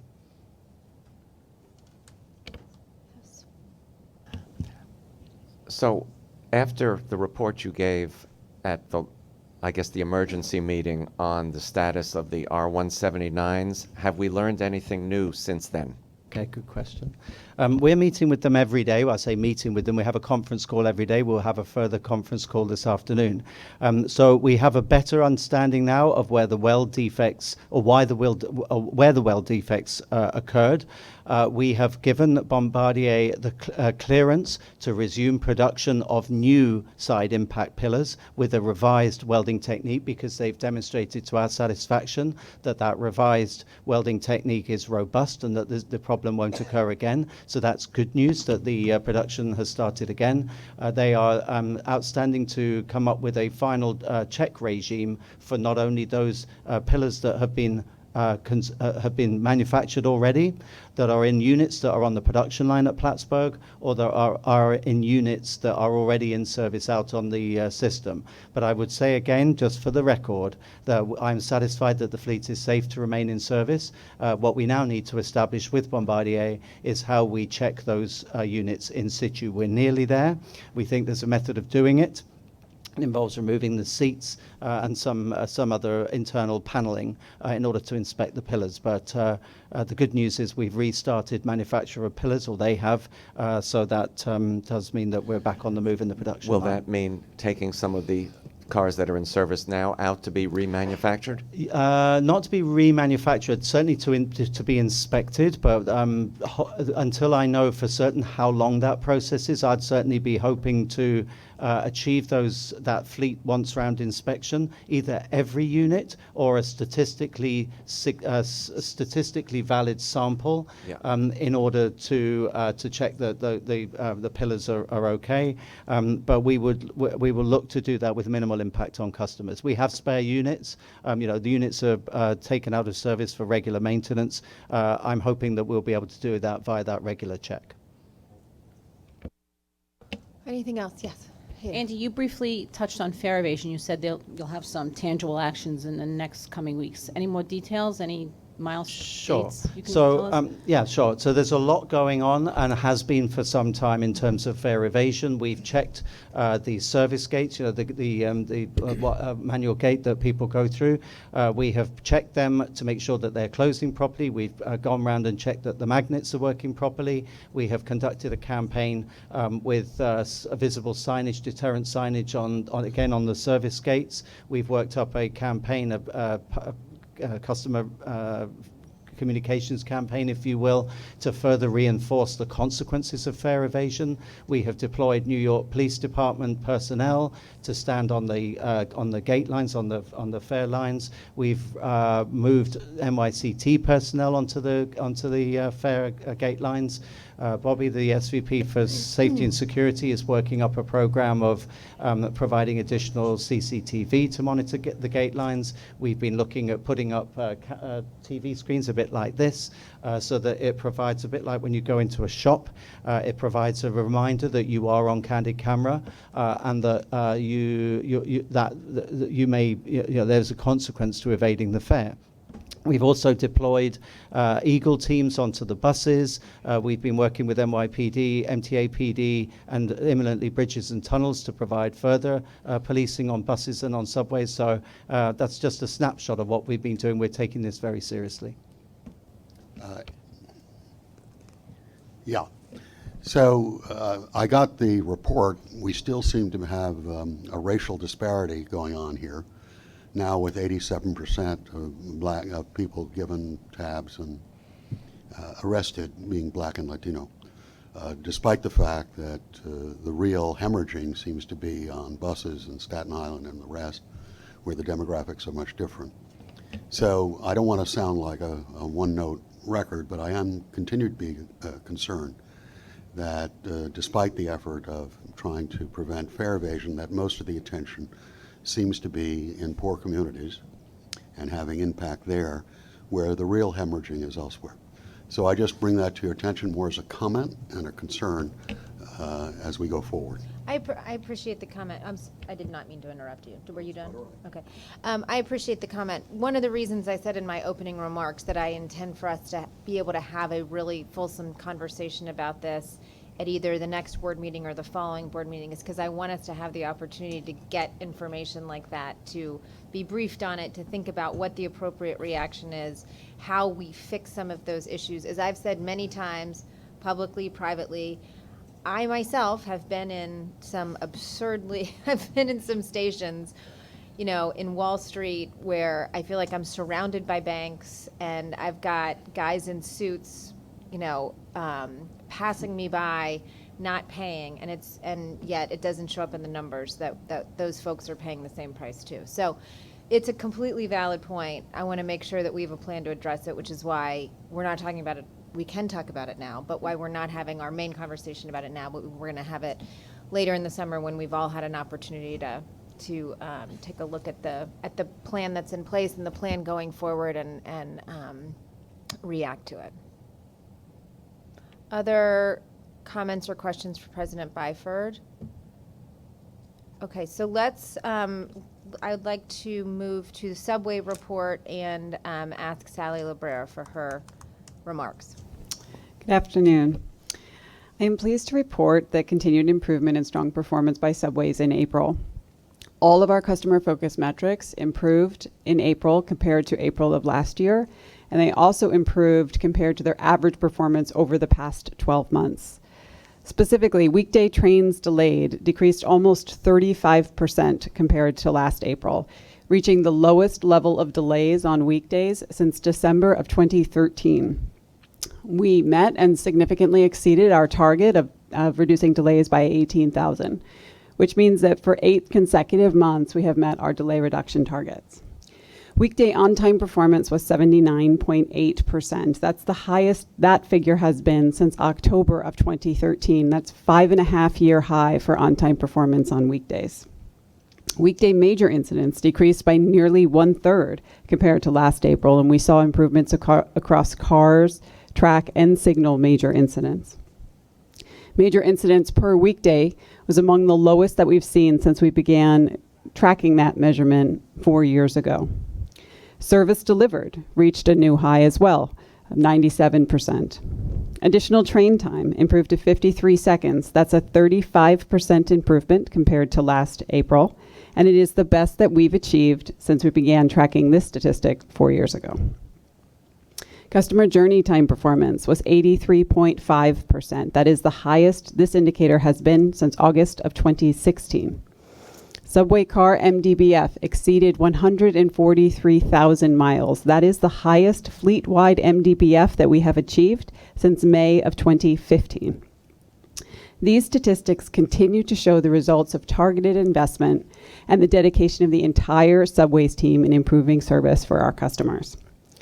I would like to say before closing that I thank the entire Subways team. I know we're going to hear a presentation about the initial weeks of the L construction project.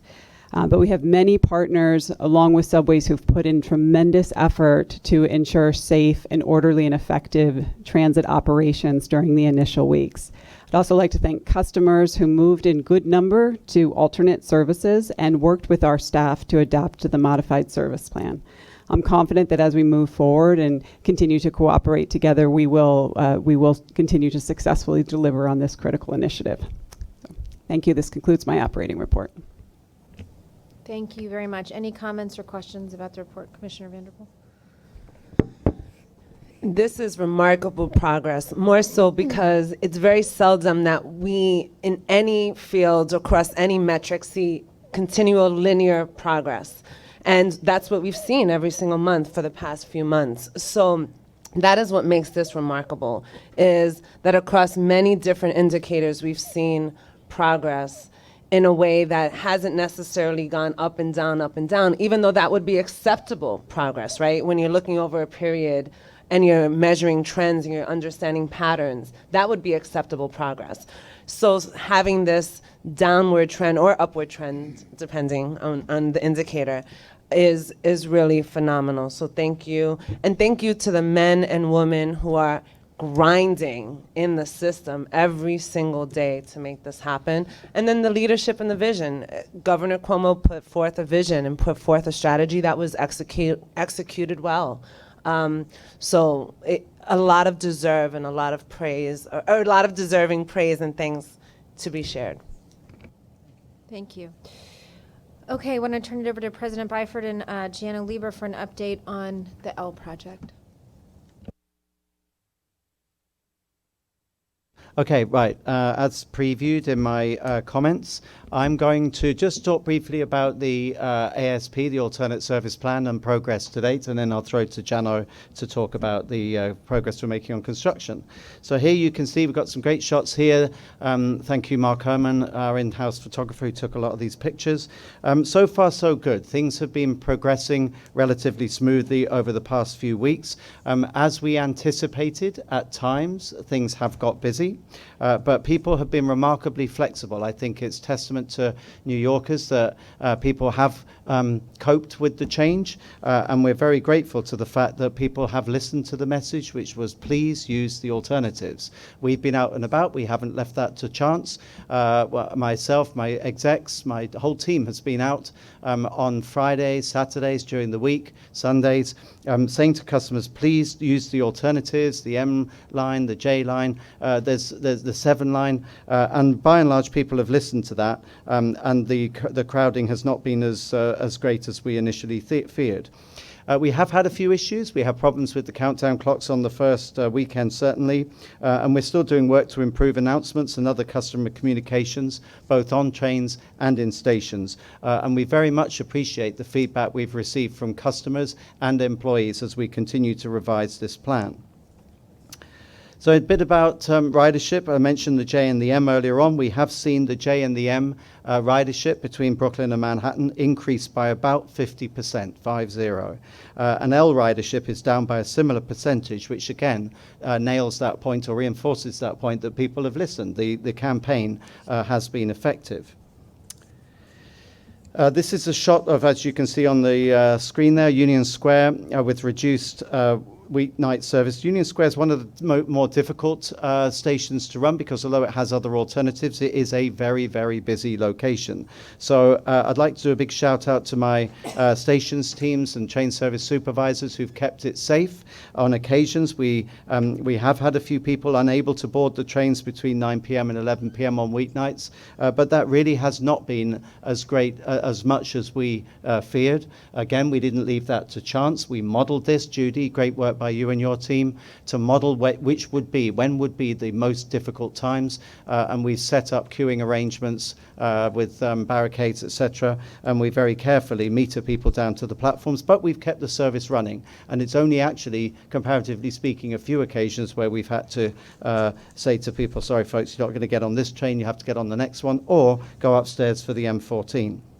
And on that point, the alternate bus service has gone well. The Williamsburg link that we put in, which is the B91 and B92, has been relatively light, but I see that actually as a mark of success because people are either using the alternate subway routes or they are turning up and using the 20-minute service without missing a bus. But the Williamsburg link is there if you need it. I've ridden it myself. In some cases, people are walking to and from their destinations. So we're keeping an eye on the bus service. We will continue to make adjustments. The story on the M14 is different. That has been very heavily used, or certainly heavily used, and we continue to work with our partners at NYPD to keep the buses moving along what was always one of our busiest corridors anyway, namely 14th Street, and that's why we're so excited about the upcoming SBS implementation. Big shout out, Polly, to you and your team for your help. We're going to be launching the SBS route along M14 and to the Lower East Side at the end of June. Certainly people have listened and are using those alternate services. On the weekends, First Avenue, again, we said we were hoping to increase ridership further on the M14. And one of the reasons for that is quite often, particularly at the likes of First Avenue, it's actually quicker. And we've been saying this to customers, don't wait for the train on a 20-minute headway. It's much quicker at places like First Avenue, given the 20-minute service and the hold that we insert into the service at Union Square to allow the incoming train to approach and clear the single track segment.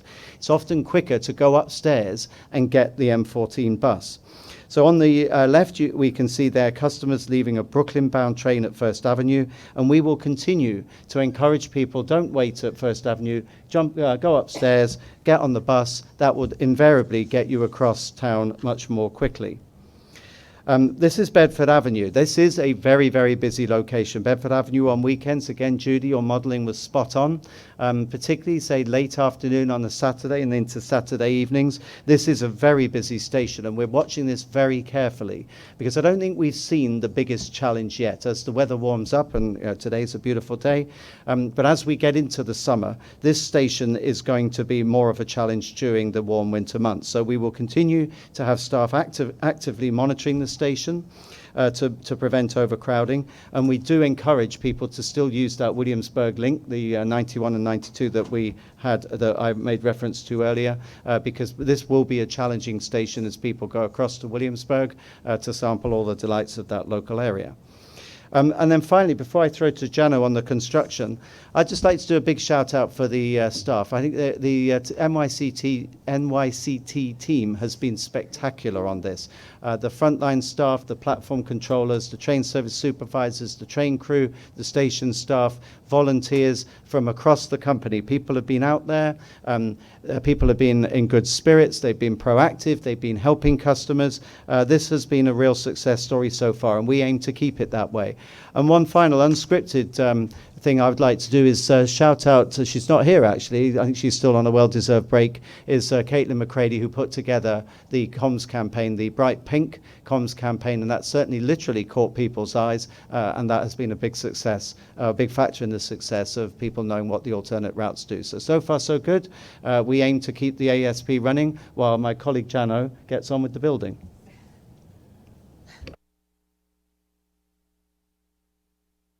Ago, we obviously took on the task of reshaping the tunnel portion of this program in keeping with the new vision of a single track outage rather than a full outage, closing down all the stations with the purpose, obviously, to protect the almost 300,000 daily customers who rely on it. And so far, the construction side, powered by the joint New York City Transit MTA-CC team, has gone very, very well. Obviously, just reminding folks that it's not just the tunnel work that this project encompasses. There's a ton of resiliency work.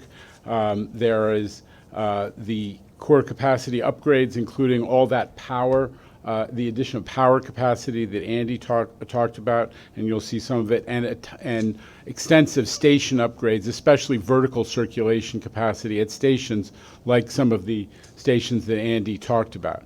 So on the power front, the Avenue B new substation, which will help to us to increase the throughput of the L line when this work is all done is on schedule. You see the rebar being completed. The excavation was completed some time ago, and now the concrete invert slab is being poured. At First Avenue, those vertical circulation upgrades are well along, and at Bedford, we're actually using the stairways that have been added at the Driggs Avenue end of that station. So we're getting the benefit of some of these vertical circulation upgrades. But in the tunnel, where I think some of the drama was before we started, the work is going very much on time in every way. Cable being pulled and strapped, that's not the racks that were so much the subject of discussion, but it's mostly CBTC cable. We did a ton of that over the last 4 weekends. The track work, both the removal of track ties and the installation of new ties and plates, is going well. There was some concrete work associated with that, track alignment. All of the track work has really been very well executed by the J-Track subcontractor.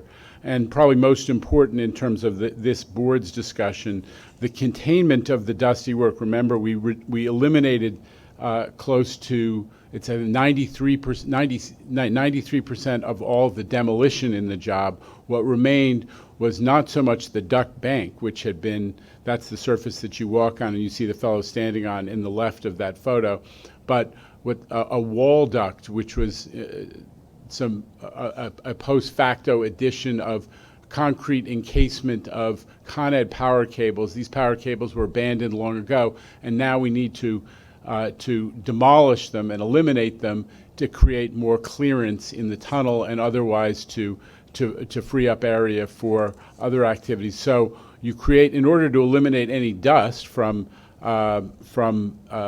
distributing through the tunnel and into the stations, you create an enclosure. This is all in alignment with OSHA practices. So you create an enclosure. People are operating on respirators, as you can see, within the enclosure. You monitor the air within the enclosure. You monitor the air 100 to 200 feet outside the enclosure, and we're always monitoring the air in the stations. You see in the lower left of that photo the air purifiers that are operating inside the enclosure, and you see the work that's going on to eliminate, as I said, that wall duct.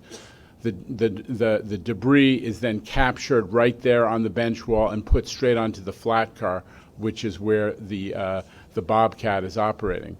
And you can see that obviously they're a little bit ragged on the edges, but after the demolition is completed, the debris is loaded onto the flat cars in the way that you see, and then the tunnel wall where the demolition took place is smoothed out with some additional material added. And the results in terms of the air quality have been completely positive. We have been well below, we've stayed well below the public health established standards for dust. And in addition to that, we're constantly monitoring for dust, but we also are testing for the presence of silica in the dust. That takes a couple days, but we post those results weekly on Fridays, and every week they have been, I think overwhelmingly, the silica levels have been so low as to be undetectable. So giving everybody comfort that the way that the demolition and the work is taking place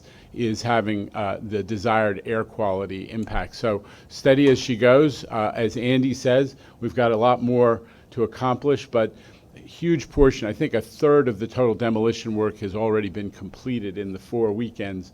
So we're hopeful that we can get that out of the way and begin knocking off the rest of the work as well. Okay. Thank you, Jano. Questions or comments for Jano or President Byford on the L Tunnel? No? Okay, great. I would love to go to Daryl for the bus report. But Daryl, before I do that, obviously I'm going to add my thanks for your years of service and congratulations on your retirement. We'll miss you, but it sounds like there will be other opportunities to toast you, which I'm looking forward to too. Thank you. At this point, good afternoon. Just want to take a moment to thank this board for all of the support that you've given me and my team over the last 8.5 years in this role. I also want to thank the board and all of our funding stakeholders for all of the support that you've given us during the capital program. And that has enabled us most recently to retire one of the oldest vehicles in our fleet. Many of you may be aware of the RTS, or the Rapid Transit Series bus. It's ended a 40-year run. It was the workhorse of our fleet. It was a vehicle that when I came on the job in 1986, I drove that bus and alongside my father. So thank you for that. It does represent a time of transitioning. We are passing the torch to the next generation of modern buses, including electric buses. You will see this in the presentation later this afternoon, that we are taking steps to establish an all-electric bus program. I also want to take a moment to thank the support that we've gotten from NYPD. And as Andy says, our buses don't levitate. They need a lot of help clearing their right-of-way. So thank you for that. Special thanks to Chief Chan and his team. Also want to thank Polly Trottenberg and your team for all the work that you've done around design and collaboration over the years. Also, as Andy spoke earlier, would like to reiterate the importance of the FTA funding. As it relates to the MTA bus company, MTA bus gets 34% of the past 3 capital programs was supported by the federal funding. So it's a significant part of our plan and our fleet planning. So it's very important that we get that support and that type of funding. We're also excited on the paratransit front that New York City DOT announced the adoption of a new rule to allow dedicated accessorized vehicles to use city bus lanes. The new rule will officially take effect on May 30th and provide faster, more reliable service for paratransit customers who are often delayed by traffic congestion. This is another example of the close collaboration with our partners at DOT and the positive impact that advocates can have on accessibility. Finally, we continue to replace older dedicated vehicles that are exceeded their useful life with brand new lift-equipped vans.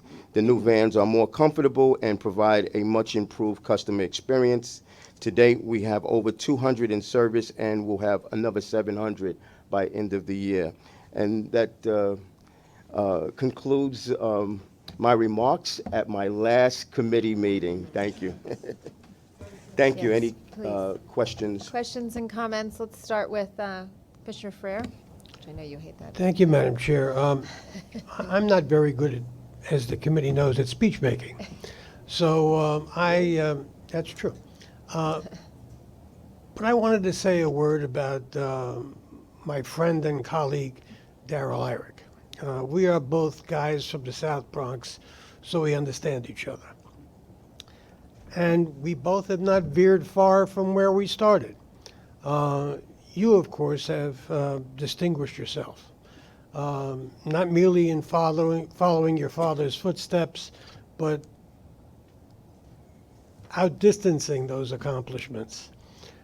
It was a joy working with you, and I can say that is probably, with one exception, the board member who's worked longest with you.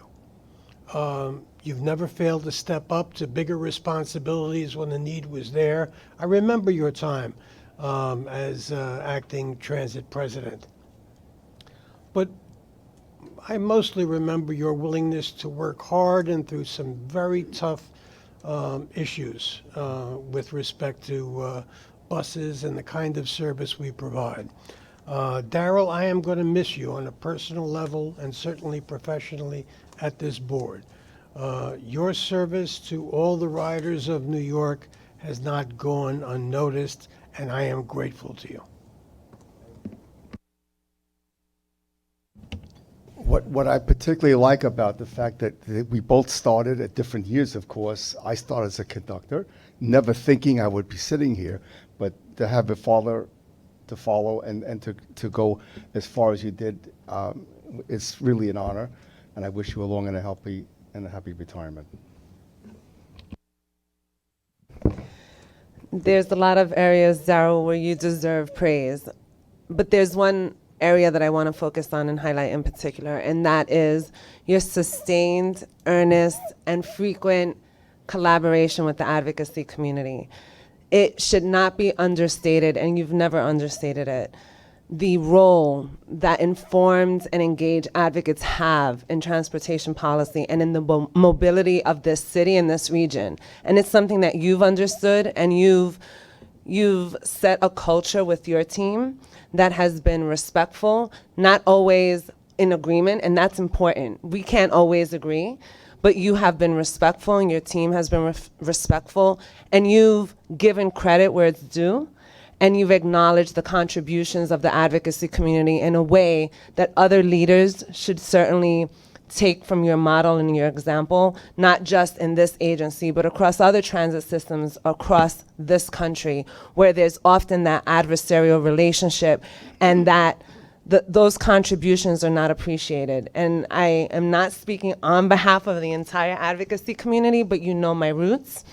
And I do want to lend that voice, and I'm sure that they will. But it's incredibly important to what we've seen with our bus redesigns. You've incorporated a lot of the suggestions that the advocates have put forth, and you've enhanced them in many ways. You and your team have enhanced them. And I've always appreciated our Bronx roots also. And, you know, the effort and the time and the energy that you've given to me to help me understand the operations on a very granular level, and you appreciate that interest. And thank you for the energy and the time that you've given me to be a better board member when it comes to operations broadly. Thank you. Okay, thank you. I want to go back to President Byford and Craig Cipriano for the bus plan, please. Thank you, Madam Chair. So I just cast my mind back to turning up here on January the 16th, 2018, and standing outside Bowling Green and saying there are 4 priorities for New York City Transit in order for us to achieve what I was brought here to do, which is totally modernize transit, not just the infrastructure, but the processes and culture from top to bottom. And those 4 priorities, just to record, was transform the subway, reimagine the bus network, push towards full accessibility, and change the prevailing culture to make it consistently excellent, dynamic organization. So we're working on all of those. And in less than 100 days, that then culminated in this plan, the Fast Forward plan, which we're now prosecuting. So given that it has been 1 year since the first element of Fast Forward went live, namely the bus action plan, I thought it would be useful to just do a quick update on the key elements where we've got to. I would describe the bus plan. It's a bit like the broader Fast Forward plan, about which I'll talk next month. It's a bit like building a very large building. Initially, the foundations take some time, but that's what we've been doing. We've been laying the foundations, and then you will rapidly see a beautiful structure emerge. So just a reminder what's in that Fast Forward plan. There are a number of work streams, 7 major work streams to be accurate, and I'm going to ask our Executive VP Buses, Craig, to now provide a 1-year update and go through each of these work streams briefly, and I think you'll be able to see that a lot has been done. Thank you, Andy. Network redesign is at the core of our bus plan. The current network has not been comprehensively and holistically re-examined since its inception. This past year, we implemented our first redesign and began 2 more. The new Staten Island Express bus network was implemented in August, and since then we have focused on listening to rider feedback and making adjustments. Consequently, travel times are now shorter and speeds are up. Oh, can I go back? Sorry about that. Craig, I'm going to interrupt you for 1 second just to say we do have to move quickly because we're now almost 20 minutes into the Finance Committee meeting. Oh, gotcha. Okay, sure. Right. So we're now like 1.5. I want to hear, but I'm just gonna urge us to move as quickly as we possibly can. So redesigns have begun in the Bronx and Queens, and the draft plan for the Bronx is due out this month, as we continue to work closely with New York City DOT and NYPD, our bus operators, and our unions. Our next borough is Brooklyn, which will be due this year. While the redesign process is ongoing, we continue to improve the current system. Since last April, we implemented the B82 SBS, our 18th SBS route, and this summer, as Andy said, we were on track for the M14 SBS. Expanding bus priority is another big element of the bus plan. Since the bus plan was launched, we have eight new miles of dedicated bus lanes, with up to 15 more miles due for this year. We now have 13 routes with traffic signal priority, including 3 activated since last April, and another 300 intersections this year.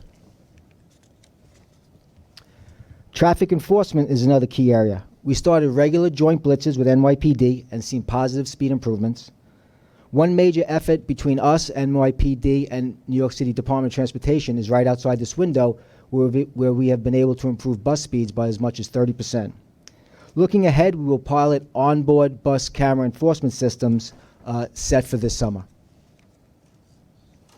As Andy said, as part of the bus plan, we have committed to all-door boarding with the full implementation of the Omni program. And at the end of this month, we'll be launching our customer pilot of Omni on all Staten Island buses, as well as targeted subway stations. Lots of great progress on customer experience. The bus's dashboard came out last year. We now have 1,800 buses with digital screens, with another 800 buses by the end of this year. And this year, Staten Island Express bus customers can expect to get real-time seat availability on the My MTA app, as well as new map designs to help our customers navigate more quickly and effectively. In regards to transforming service management, we have a lot of work going on in the background. We are hopeful that our new bus command center will be opening up shortly, as well as upgrading our radio system and providing screens to bus operators with real-time bus spacing information. While that's going on, though, we have focused our efforts on bus bunching and have targeted some low-performing routes for special treatment. In regards to our fleet, over 900 new buses have been delivered since the plan was launched. These buses are light years ahead of our old buses that Darrell spoke of we recently retired. They're more environmentally friendly and eye-appealing blue and gold. They come with customer amenities such as digital screen, turn warning, Wi-Fi and USB charging ports, and we're busy working at our commitment to achieve a zero-emission, all-electric fleet by 2040. I'll turn it back to Andy. Thank you, Craig. So we've rattled through that, but hopefully everyone can see we are making a lot of progress across the piece. So it's been a big year, and there's a lot more to come. This does rely on continued support of the board, including the required funding that we need in order to prosecute the rest of this plan. So the central business district tolling will be invaluable in getting us the revenue stream in order to us to push on. I would again like to thank Polly, you and your team, and our colleagues at NYPD. The fact that we have such encouraging emerging results is a result of a great partnership, and that's the way it's going to continue. Thank you. Perfect, thank you. Questions or comments on that? Okay. We're going back to Darrell on paratransit? Okay, all right, Darrell, let's go back to you on paratransit. I kept my remarks short. I just reported on one of the enablers that we collaborated with on DOT. That's great. I didn't know if you wanted to go back and say more. No, if Okay, there's any perfect. questions, we'll be glad to take them. Perfect, thank you. Okay, and right, Alex was next. We've done Alex. Thank you for that. So I want to go to Sarah Meyer for customer strategy and customer experience report. Hi, Sarah. Sure. Hi, guys. So just 2 quick things, knowing that we're short on time, but we're really thrilled with the results of our L Project comms plan, and definitely working to incorporate the learnings of using our new digital screens, using more print brochures that seem to be very effective for Omni, which is actually launching on May 31st. We're also working on a robust fare evasion customer communications campaign, which we'll share with you at next month's meeting. We're also going to be making some small changes to our service status box in the beginning of June, which I'm happy to talk about more at the next board meeting. Okay, wonderful. Questions or comments for Sarah? Okay, thank you. I want to go to Robert Deal for the safety report. Hi, good afternoon. Hi, I'm going to thank keep you. it very, very brief. Don't tell us what you need to know. I appreciate okay. everyone. Not a problem. I moving just want to bring up 2 items. First item is that subway fires have declined, especially when we compare the rolling 12-month amount. It's basically about 194 fires down inside that time period, with the bulk of it being on the right-of-way. All other areas that we have, the subway customer accidents, bus collisions, collision injuries, all have decreases, but we are seeing a little bit of rise in bus customer accidents, which shows an increase. So bus operations training unit is continuing to evaluate this issue and trying to see what we can put forth to try to correct anything. Why do you think fires are down so dramatically? Is Well- that from increased debris cleanup? Right, well, the cleanup is a big part. Vacuum trains, portable vacuums, and that really goes to the men and women of subways who have really spearheaded this initiative and really have seen a really reduction. I'll just add too that we now have all 3 of our new high-powered vacuum trains running. So we'll continue to see not only a maintenance of the existing, but improvements in this area. Perfect. Thank you. Anything else? Okay. That's it. Excellent. Questions or comments? Okay, I want to turn to Chief Delatorre for the crime report. Good afternoon. Chief Delatorre sends his regrets he couldn't make it today. Thank you. I'm Inspector Ray Porteous, the commanding officer of the Transit Bureau Special Operations Thank you Division. so much. I'm sorry. Thank you. So year-to-date, total major felonies in transit are down 1.6%, with 12 fewer felony crimes than during the same period last year. Robberies were even during this period. There were 16 additional felony assaults and 30 fewer grand larcenies, a 6.1% decline in these felony arrests. Specific to the month of April, transit crime declined 4.3%, with 8 fewer major felonies.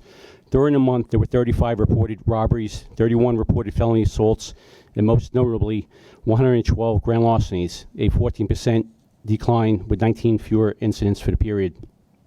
I just want to give I'm going to keep the remarks short. However, I did want to give a note of thanks. As President Byford mentioned, the collaboration between the Transit Bureau and our New York City transit partners, especially among our neighborhood coordination officers and the group station managers, remains strong. They continue their problem-solving efforts and addressing quality life matters that affect our riders. As we near completion of neighborhood policing in transit, I encourage subway riders to become familiar with the NCOs who serve their neighborhoods and the stations that they use every day. You can find your NCOs and their contact information by visiting the NYPD's website. With that, I thank you and welcome any questions or suggestions. Thank you so much. Questions or comments? Go ahead, Andrew. Hi. Our good friend Chuck Merdler is not here, but if he were, he would say the soaring amount of anti-Semitic incidents in the system are quite troubling. Do we have a handle on, are they in a particular transit district, and are we recording cameras for this graffiti? Yeah, as we mentioned last month, right now we have 33 bias incidents in the subway. We're up 19. As you mentioned, that's a significant increase. 26 of those are graffiti related. Of that, 23 are swastikas. We have 1 noose, 1 anti-police, and 1 anti-Semitic. So the vast majorities are some kind of a swastika, and most of them are on the platforms on the pillars. Those incidents are thoroughly investigated by our hate crimes unit. We are, as Madam Chair mentioned last month about the cameras, we're trying to leverage more cameras. We have both. We utilize the MTA cameras as well as we have NYPD cameras covertly put out through the system in several of the stations, which I'm not going to disclose. However, it's something we're taking a look at. And in that vein, we're trying to make some progress in making an arrest on that kind of stuff. The other incidents, we have 7 incidents are against a person. 5 of those incidents have arrests, and 2 of them were gender-based. We have an assault 2 and a menacing. 1 was an anti-Muslim, which was a felony assault, 1 anti-white, and 1 sexual orientation. So in the crimes that are against people, we're making progress. We have arrests on. However, what we need to do a better work on is the graffiti throughout the system with the swastikas. Right. Thanks very much. Okay, thanks for the question. Media, I'm looking at you in the back. Note, please, that Commissioner Albert asked a good question about actually investigating and capturing, finding the folks who are responsible for this. We did talk about this last month. We're talking about it now again. We do have cameras in stations. We're training cameras on places where we think the graffiti is likely. We will find those folks, and then I know that your intention is to prosecute them to the full extent of the law. Absolutely. So to the extent that the media is talking about this, that is, I can't tell you what to report, but that is a message that I would appreciate being carried. Okay, any other questions or comments? Okay. I'd like to turn to Jay, and although it's Tim. I have think Jay's it's- report. Okay, great. Tim, I'd Chair, love to in- turn to you for the finance report. In the interest of time, the materials are in the book, and I'm happy to take any questions on the budget, finances, or ridership results. Great. Any questions for Tim? Finance? Yes. Madam Chair, I'm sorry to revisit an issue, but I thought it might be asked by somebody else. I appreciate Mr. Mulligan's report, but this isn't for him. Sure. Inspector, and I appreciated his report. There's been a good number of articles over the past weekend and a lot of crosstalk about what we must do to get really bad people off the subways. People who, we all know what they do. They attack young women. And they do a lot of other unpleasant and antisocial and bad Serial things. offenders, yes. And this, but call them recidivists, serial offenders. We've called them a number of things in this committee. Some of the reporting has been prescriptive. But finally, can we have some clarity on what it is that we must do? District attorneys and police officials seems to say the MTA must do something. Okay, what is it that we must do, and we will do it? Somebody please say it. Like you, Commissioner, I want these people out of the subway. I want them off the buses. They shouldn't be allowed to have the luxury of remaining in the system while they behave in this antisocial manner. In the UK, there's a thing called an ASBO, which is an antisocial behavioral order, which a transit authority can impose upon an individual if they commit crime or if they behave in an antisocial manner. If they break and that bans them from the system. If they then come back onto the system whilst they're subject to an ASBO, they are then arrested on site. So we would certainly be, and I know I speak for Chair Foy, we're very interested in legislation that allows us to permanently or temporarily ban these people. They've lost their right, it seems to me, to access the system, and we've got to keep our customers safe. Police and DAs seem to be asserting in published articles that we can do this ourselves. Is that true or not? That's not the legal advice we have received, regardless, and I'm no lawyer. We want to work with the DAs, with legislatures, whomsoever. We are as one on wanting these people out of the system. Okay, so I think one of the takeaways from this conversation, I would like for us to do everything we can too. So the takeaway is, let's talk to our general counsel and his team to confirm that we're doing everything we possibly can, because if we can just assert that these folks cannot use our system, I'm happy to do that.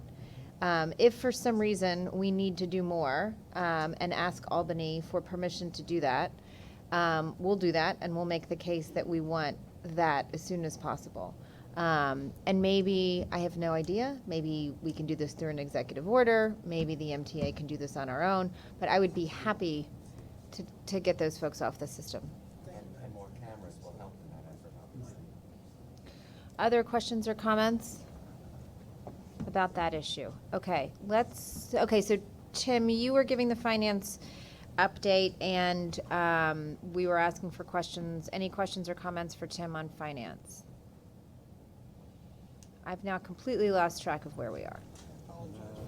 No, that's not your fault.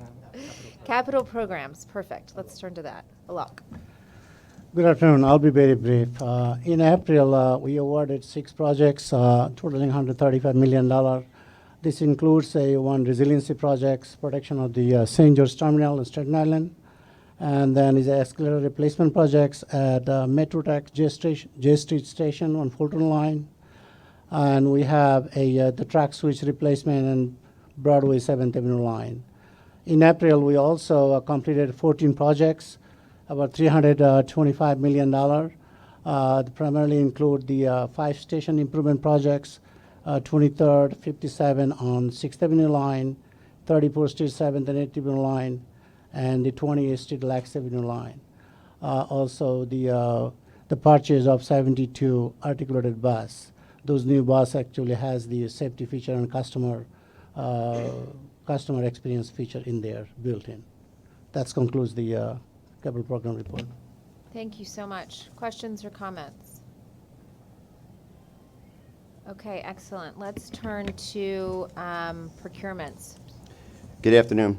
I'll keep this brief. The procurement package representing New York City Transit procurements includes 13 actions in the estimated amount of $171.9 million in expenditures, and I'll just briefly touch on 4 of those actions. The first item is the award of a competitively solicited 7-year contract for tire leasing program for our bus fleet. The award will be going to the Goodyear Tire and Rubber Company for the estimated amount of $138.7 million. New York City Transit's portion of that is about $106 million, and MTA Bus's portion is about $32.7 million. The contract provides tire leasing. It also includes inventory management, tire recycling, as well as other tire-related personnel that will be located at 29 of the bus locations. Tire leasing is used by majority of the bus companies, large bus companies in the United States. It provides a certain level of management with regard to the expertise, employing folks that will actually do the airing and measuring of the tires, as well as helps with the consistency with regard to budget. In order to enhance competition on this procurement, we reached out to the contracting community and allowed them to engage in a test and evaluation program. Michelin took us up on the opportunity, and we awarded that contract, and they were given 2 depots to actually facilitate their program. In response to the RFP, we received 2 proposals, one from Goodyear, one from Michelin, and a result of reviewing the proposals and through negotiations, the selection committee unanimously recommended Goodyear for award based on the technical superiority of their program, as well as the excellent performance they have as being an incumbent for our program. Goodyear's final pricing was considered fair and reasonable, and is approximately 3.8% lower than the pricing on the current contract. Represents about a 10% reduction in their initial proposal, and it should save us about $11.9 million over the course of the contract. The next item I'd just like to highlight are the ratifications of 9 AWOs for the Enhanced Station Initiative Program, in a total of $17.8 million. These cover the packages, three of the enhanced station packages. The work on these AWOs was awarded on a retroactive basis in order to maintain the station openings as well as minimize the impact to our customers. 85% of the work is for state of good repair, and all the work on these AWOs that we're talking about has been completed, with the exception of work at 28th Street, which is some structural steel that will continue through November. I request your approval of the items in the package. I'd be happy to answer any questions you may have. Are there questions or comments on the procurement package? None? Okay. Is there okay. Second? Okay. All in favor? All right. Excellent. Okay. Yes on the tires, no on the ESI pieces of the procurement. I join in that. All right. Hold on. Are we noting? Are you good on noting all this? Do you want us to go back? Okay. Let's go back. Okay. Any questions or comments on the procurement package? Anybody want to note how they're voting or why? Yes. Okay. I vote yes on the tire leasing, and consistent with my previous votes on ESI for New York City Transit, I'm voting no. And what about on Kawasaki? What about Kawasaki? Oh, and yes to Kawasaki. Same here. Just a quick question. I'm presuming that you're going to be voting on everything, approving everything except for the ESI? That's what I'm... Yes. Okay. All right, so we've got Vanderpool, Jones, Trottenberg voting no on. Okay. I'm sorry, and Well, Schwartz. I want to ask a question. Please do. I'm trying to catch up. I'm trying to decide whether or not these get out of committee before the full board, depending on the action I take. So I didn't do a hit count here. So can somebody tell me, depending on whether I vote for them or against them, what will happen with these procurement items? Does it make sense to have a conversation about ESI? I think it's going to take a long time to do. Not today, please. We've had years of it before your arrival. I think our views on the Sounds matter like are it was well really known. fun. Awesome. Okay.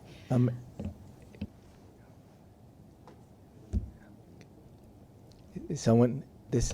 Okay, I'd say, Wait, if Larry, to if, answer your it- question, I think that these items will pass. These items will pass if I vote no, or they'll pass if I vote yes? Okay. You think or you know?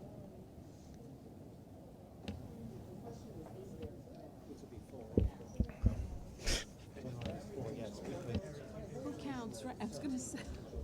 1, 2, 3, 4. I know. There's no, right? So there's 1, 2, 3. Okay. I'll make it easy.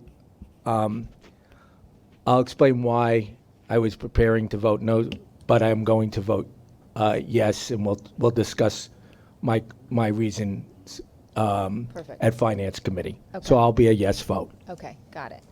Okay, so let me try this again. Is there a motion to move the procurement package? Is there a second? In favor? Opposed?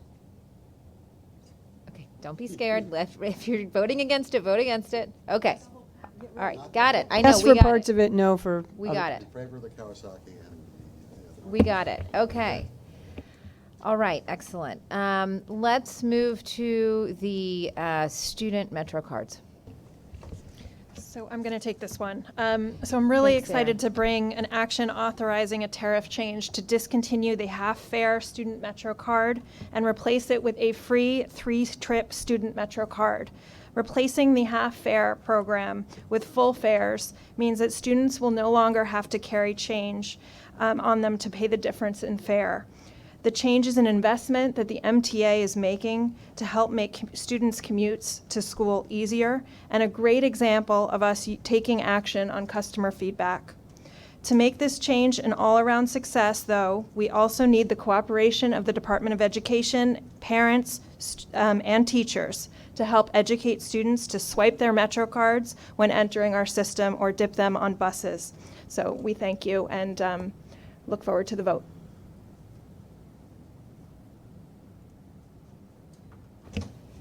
Thank you. Any questions or comments for Sarah? I have one question. Is there a way to ensure that the individuals who are using these cards are actually the students that we have given them to? Yes, there are various ways that the system is built to trigger different visual cues for bus operators and for those watching the gates.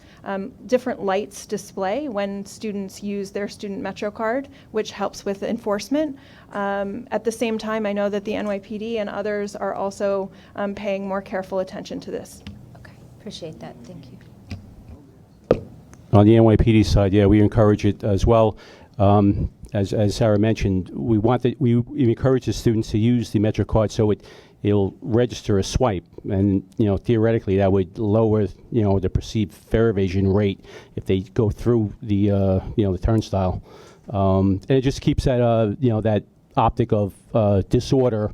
You'll see in the media, kids going through gates and so forth. We rather them use the turnstile, and just gives that the optics of law and order in the subway. Agree. It also it means we're able to actually track it a little bit. Right, and to speak for Judy, right, we're not tracking the ridership in the system. So, in order for us to really look at increasing service when and where needed, we really need students to use their cards. Great. Veronica? If someone who is not a student is caught using the student's pass, is it taken from that person, or is that person given a fine? Both. The card is confiscated, and they're subject to police action. Whether it be a summons or an arrest. Any other questions or comments? Oh, sorry. Yep. Go. As much as I'd like to make a motion to adjourn, I do have one quick question. I don't really know how the cards work. Is the card set up? I mean, are the student free passes meant so students can get back from home to school and from school to home? period? Yes. Period? Period as So, well. right? I So, believe it's home to school, school to after school, and after school to okay. home. So, Correct. Monday through Friday, generally speaking, are we able to track so that if student passes are being used at 2 o'clock in the morning, midnight, Saturdays and Sundays, whatever, we're going to be able to track this stuff? So if there's an abuse going on, right, that's costing the MTA money, we can identify it in real time and try to do something to rectify it, so we don't find ourselves having a kind of fare evasion Act 2 scenario? Understood. So I believe that there are certain time-bound restrictions placed on the card. So I believe they end, and Tim, do you know the exact time when they, no, okay, we'll come back to Can you you with let the us exact know? time. Great. Yeah, it ends at a reasonable hour on Monday through Friday, and then there are those who have weekend classes, but those are reasonable hours Yes. as well. And I do want to mention that the finance team spends an enormous amount of effort ensuring that every student has the number of swipes that they do need to get through all of their transfers, all of their activities, even if activities are located at another location. Right. So really looking forward to adding this benefit to students to make sure that they use their cards. Sarah, are the student full fare Metro cards a different color? Do they stand out? They do not. They're all the same color. So you'd have to actually be right up next to it to see that it's a student card versus a regular Metro card? Versus a reduced fare Metro card. I believe they are all the same pass color at the moment. Do you have plans to make it stand out in some way, or? I believe that because the Omni system is coming on board so quickly, we're going to be focusing our efforts on making sure that system reflects those safeguards you're looking for. And finally, if the student used it for the trip to school, something after school, and the trip home, and someone else in the family attempted to use it, the turnstile would not let it go, correct? It would show it as no fare, or just can't be used, or? As long as as long as you don't go over your 3 swipe limit, it can be used by other individuals. And what would the message be on the screen if you've used the 3 swipes and you tried to do another swipe? It would say. I don't know the exact message. It may be just used. It may be trips expired for the day. We Yeah. can get you that exact message, Thank but you. it won't trigger the turnstile. Okay. Okay, is there a motion to move the action? Second? All in favor? Aye. Opposed? Thank you. All right, I want to turn the discussion over to Judy McLean to review the summer bus schedule changes. Good afternoon. In your book today is a staff summary on bus schedule changes, and these changes are proposed to go into effect this summer. To ensure that bus schedules accurately reflect and match current ridership demand as well as operating conditions, schedules are regularly reviewed, evaluated, and revised to provide customers with the most effective and efficient service. 32 bus schedules on 19 routes have been identified for proposed changes in service levels and/or running times. And if any of you have any questions, I'd be happy to answer them. Any questions? Yep. I would just, I'm sorry, Veronica, go ahead. That's okay. Commissioner Vanderpool, go ahead. Yeah, go ahead, Veronica. Thank you.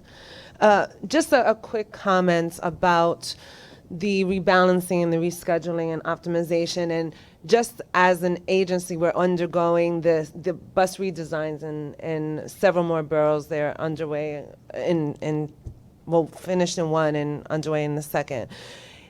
Is this the right time to be reevaluating as we are undergoing our bus redesigns and really trying to attract ridership in these boroughs and then the boroughs where we're going to be taking the bus redesign.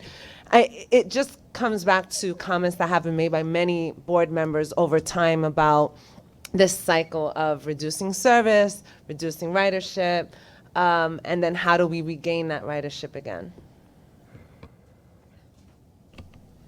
So the bus redesigns are a much larger endeavor.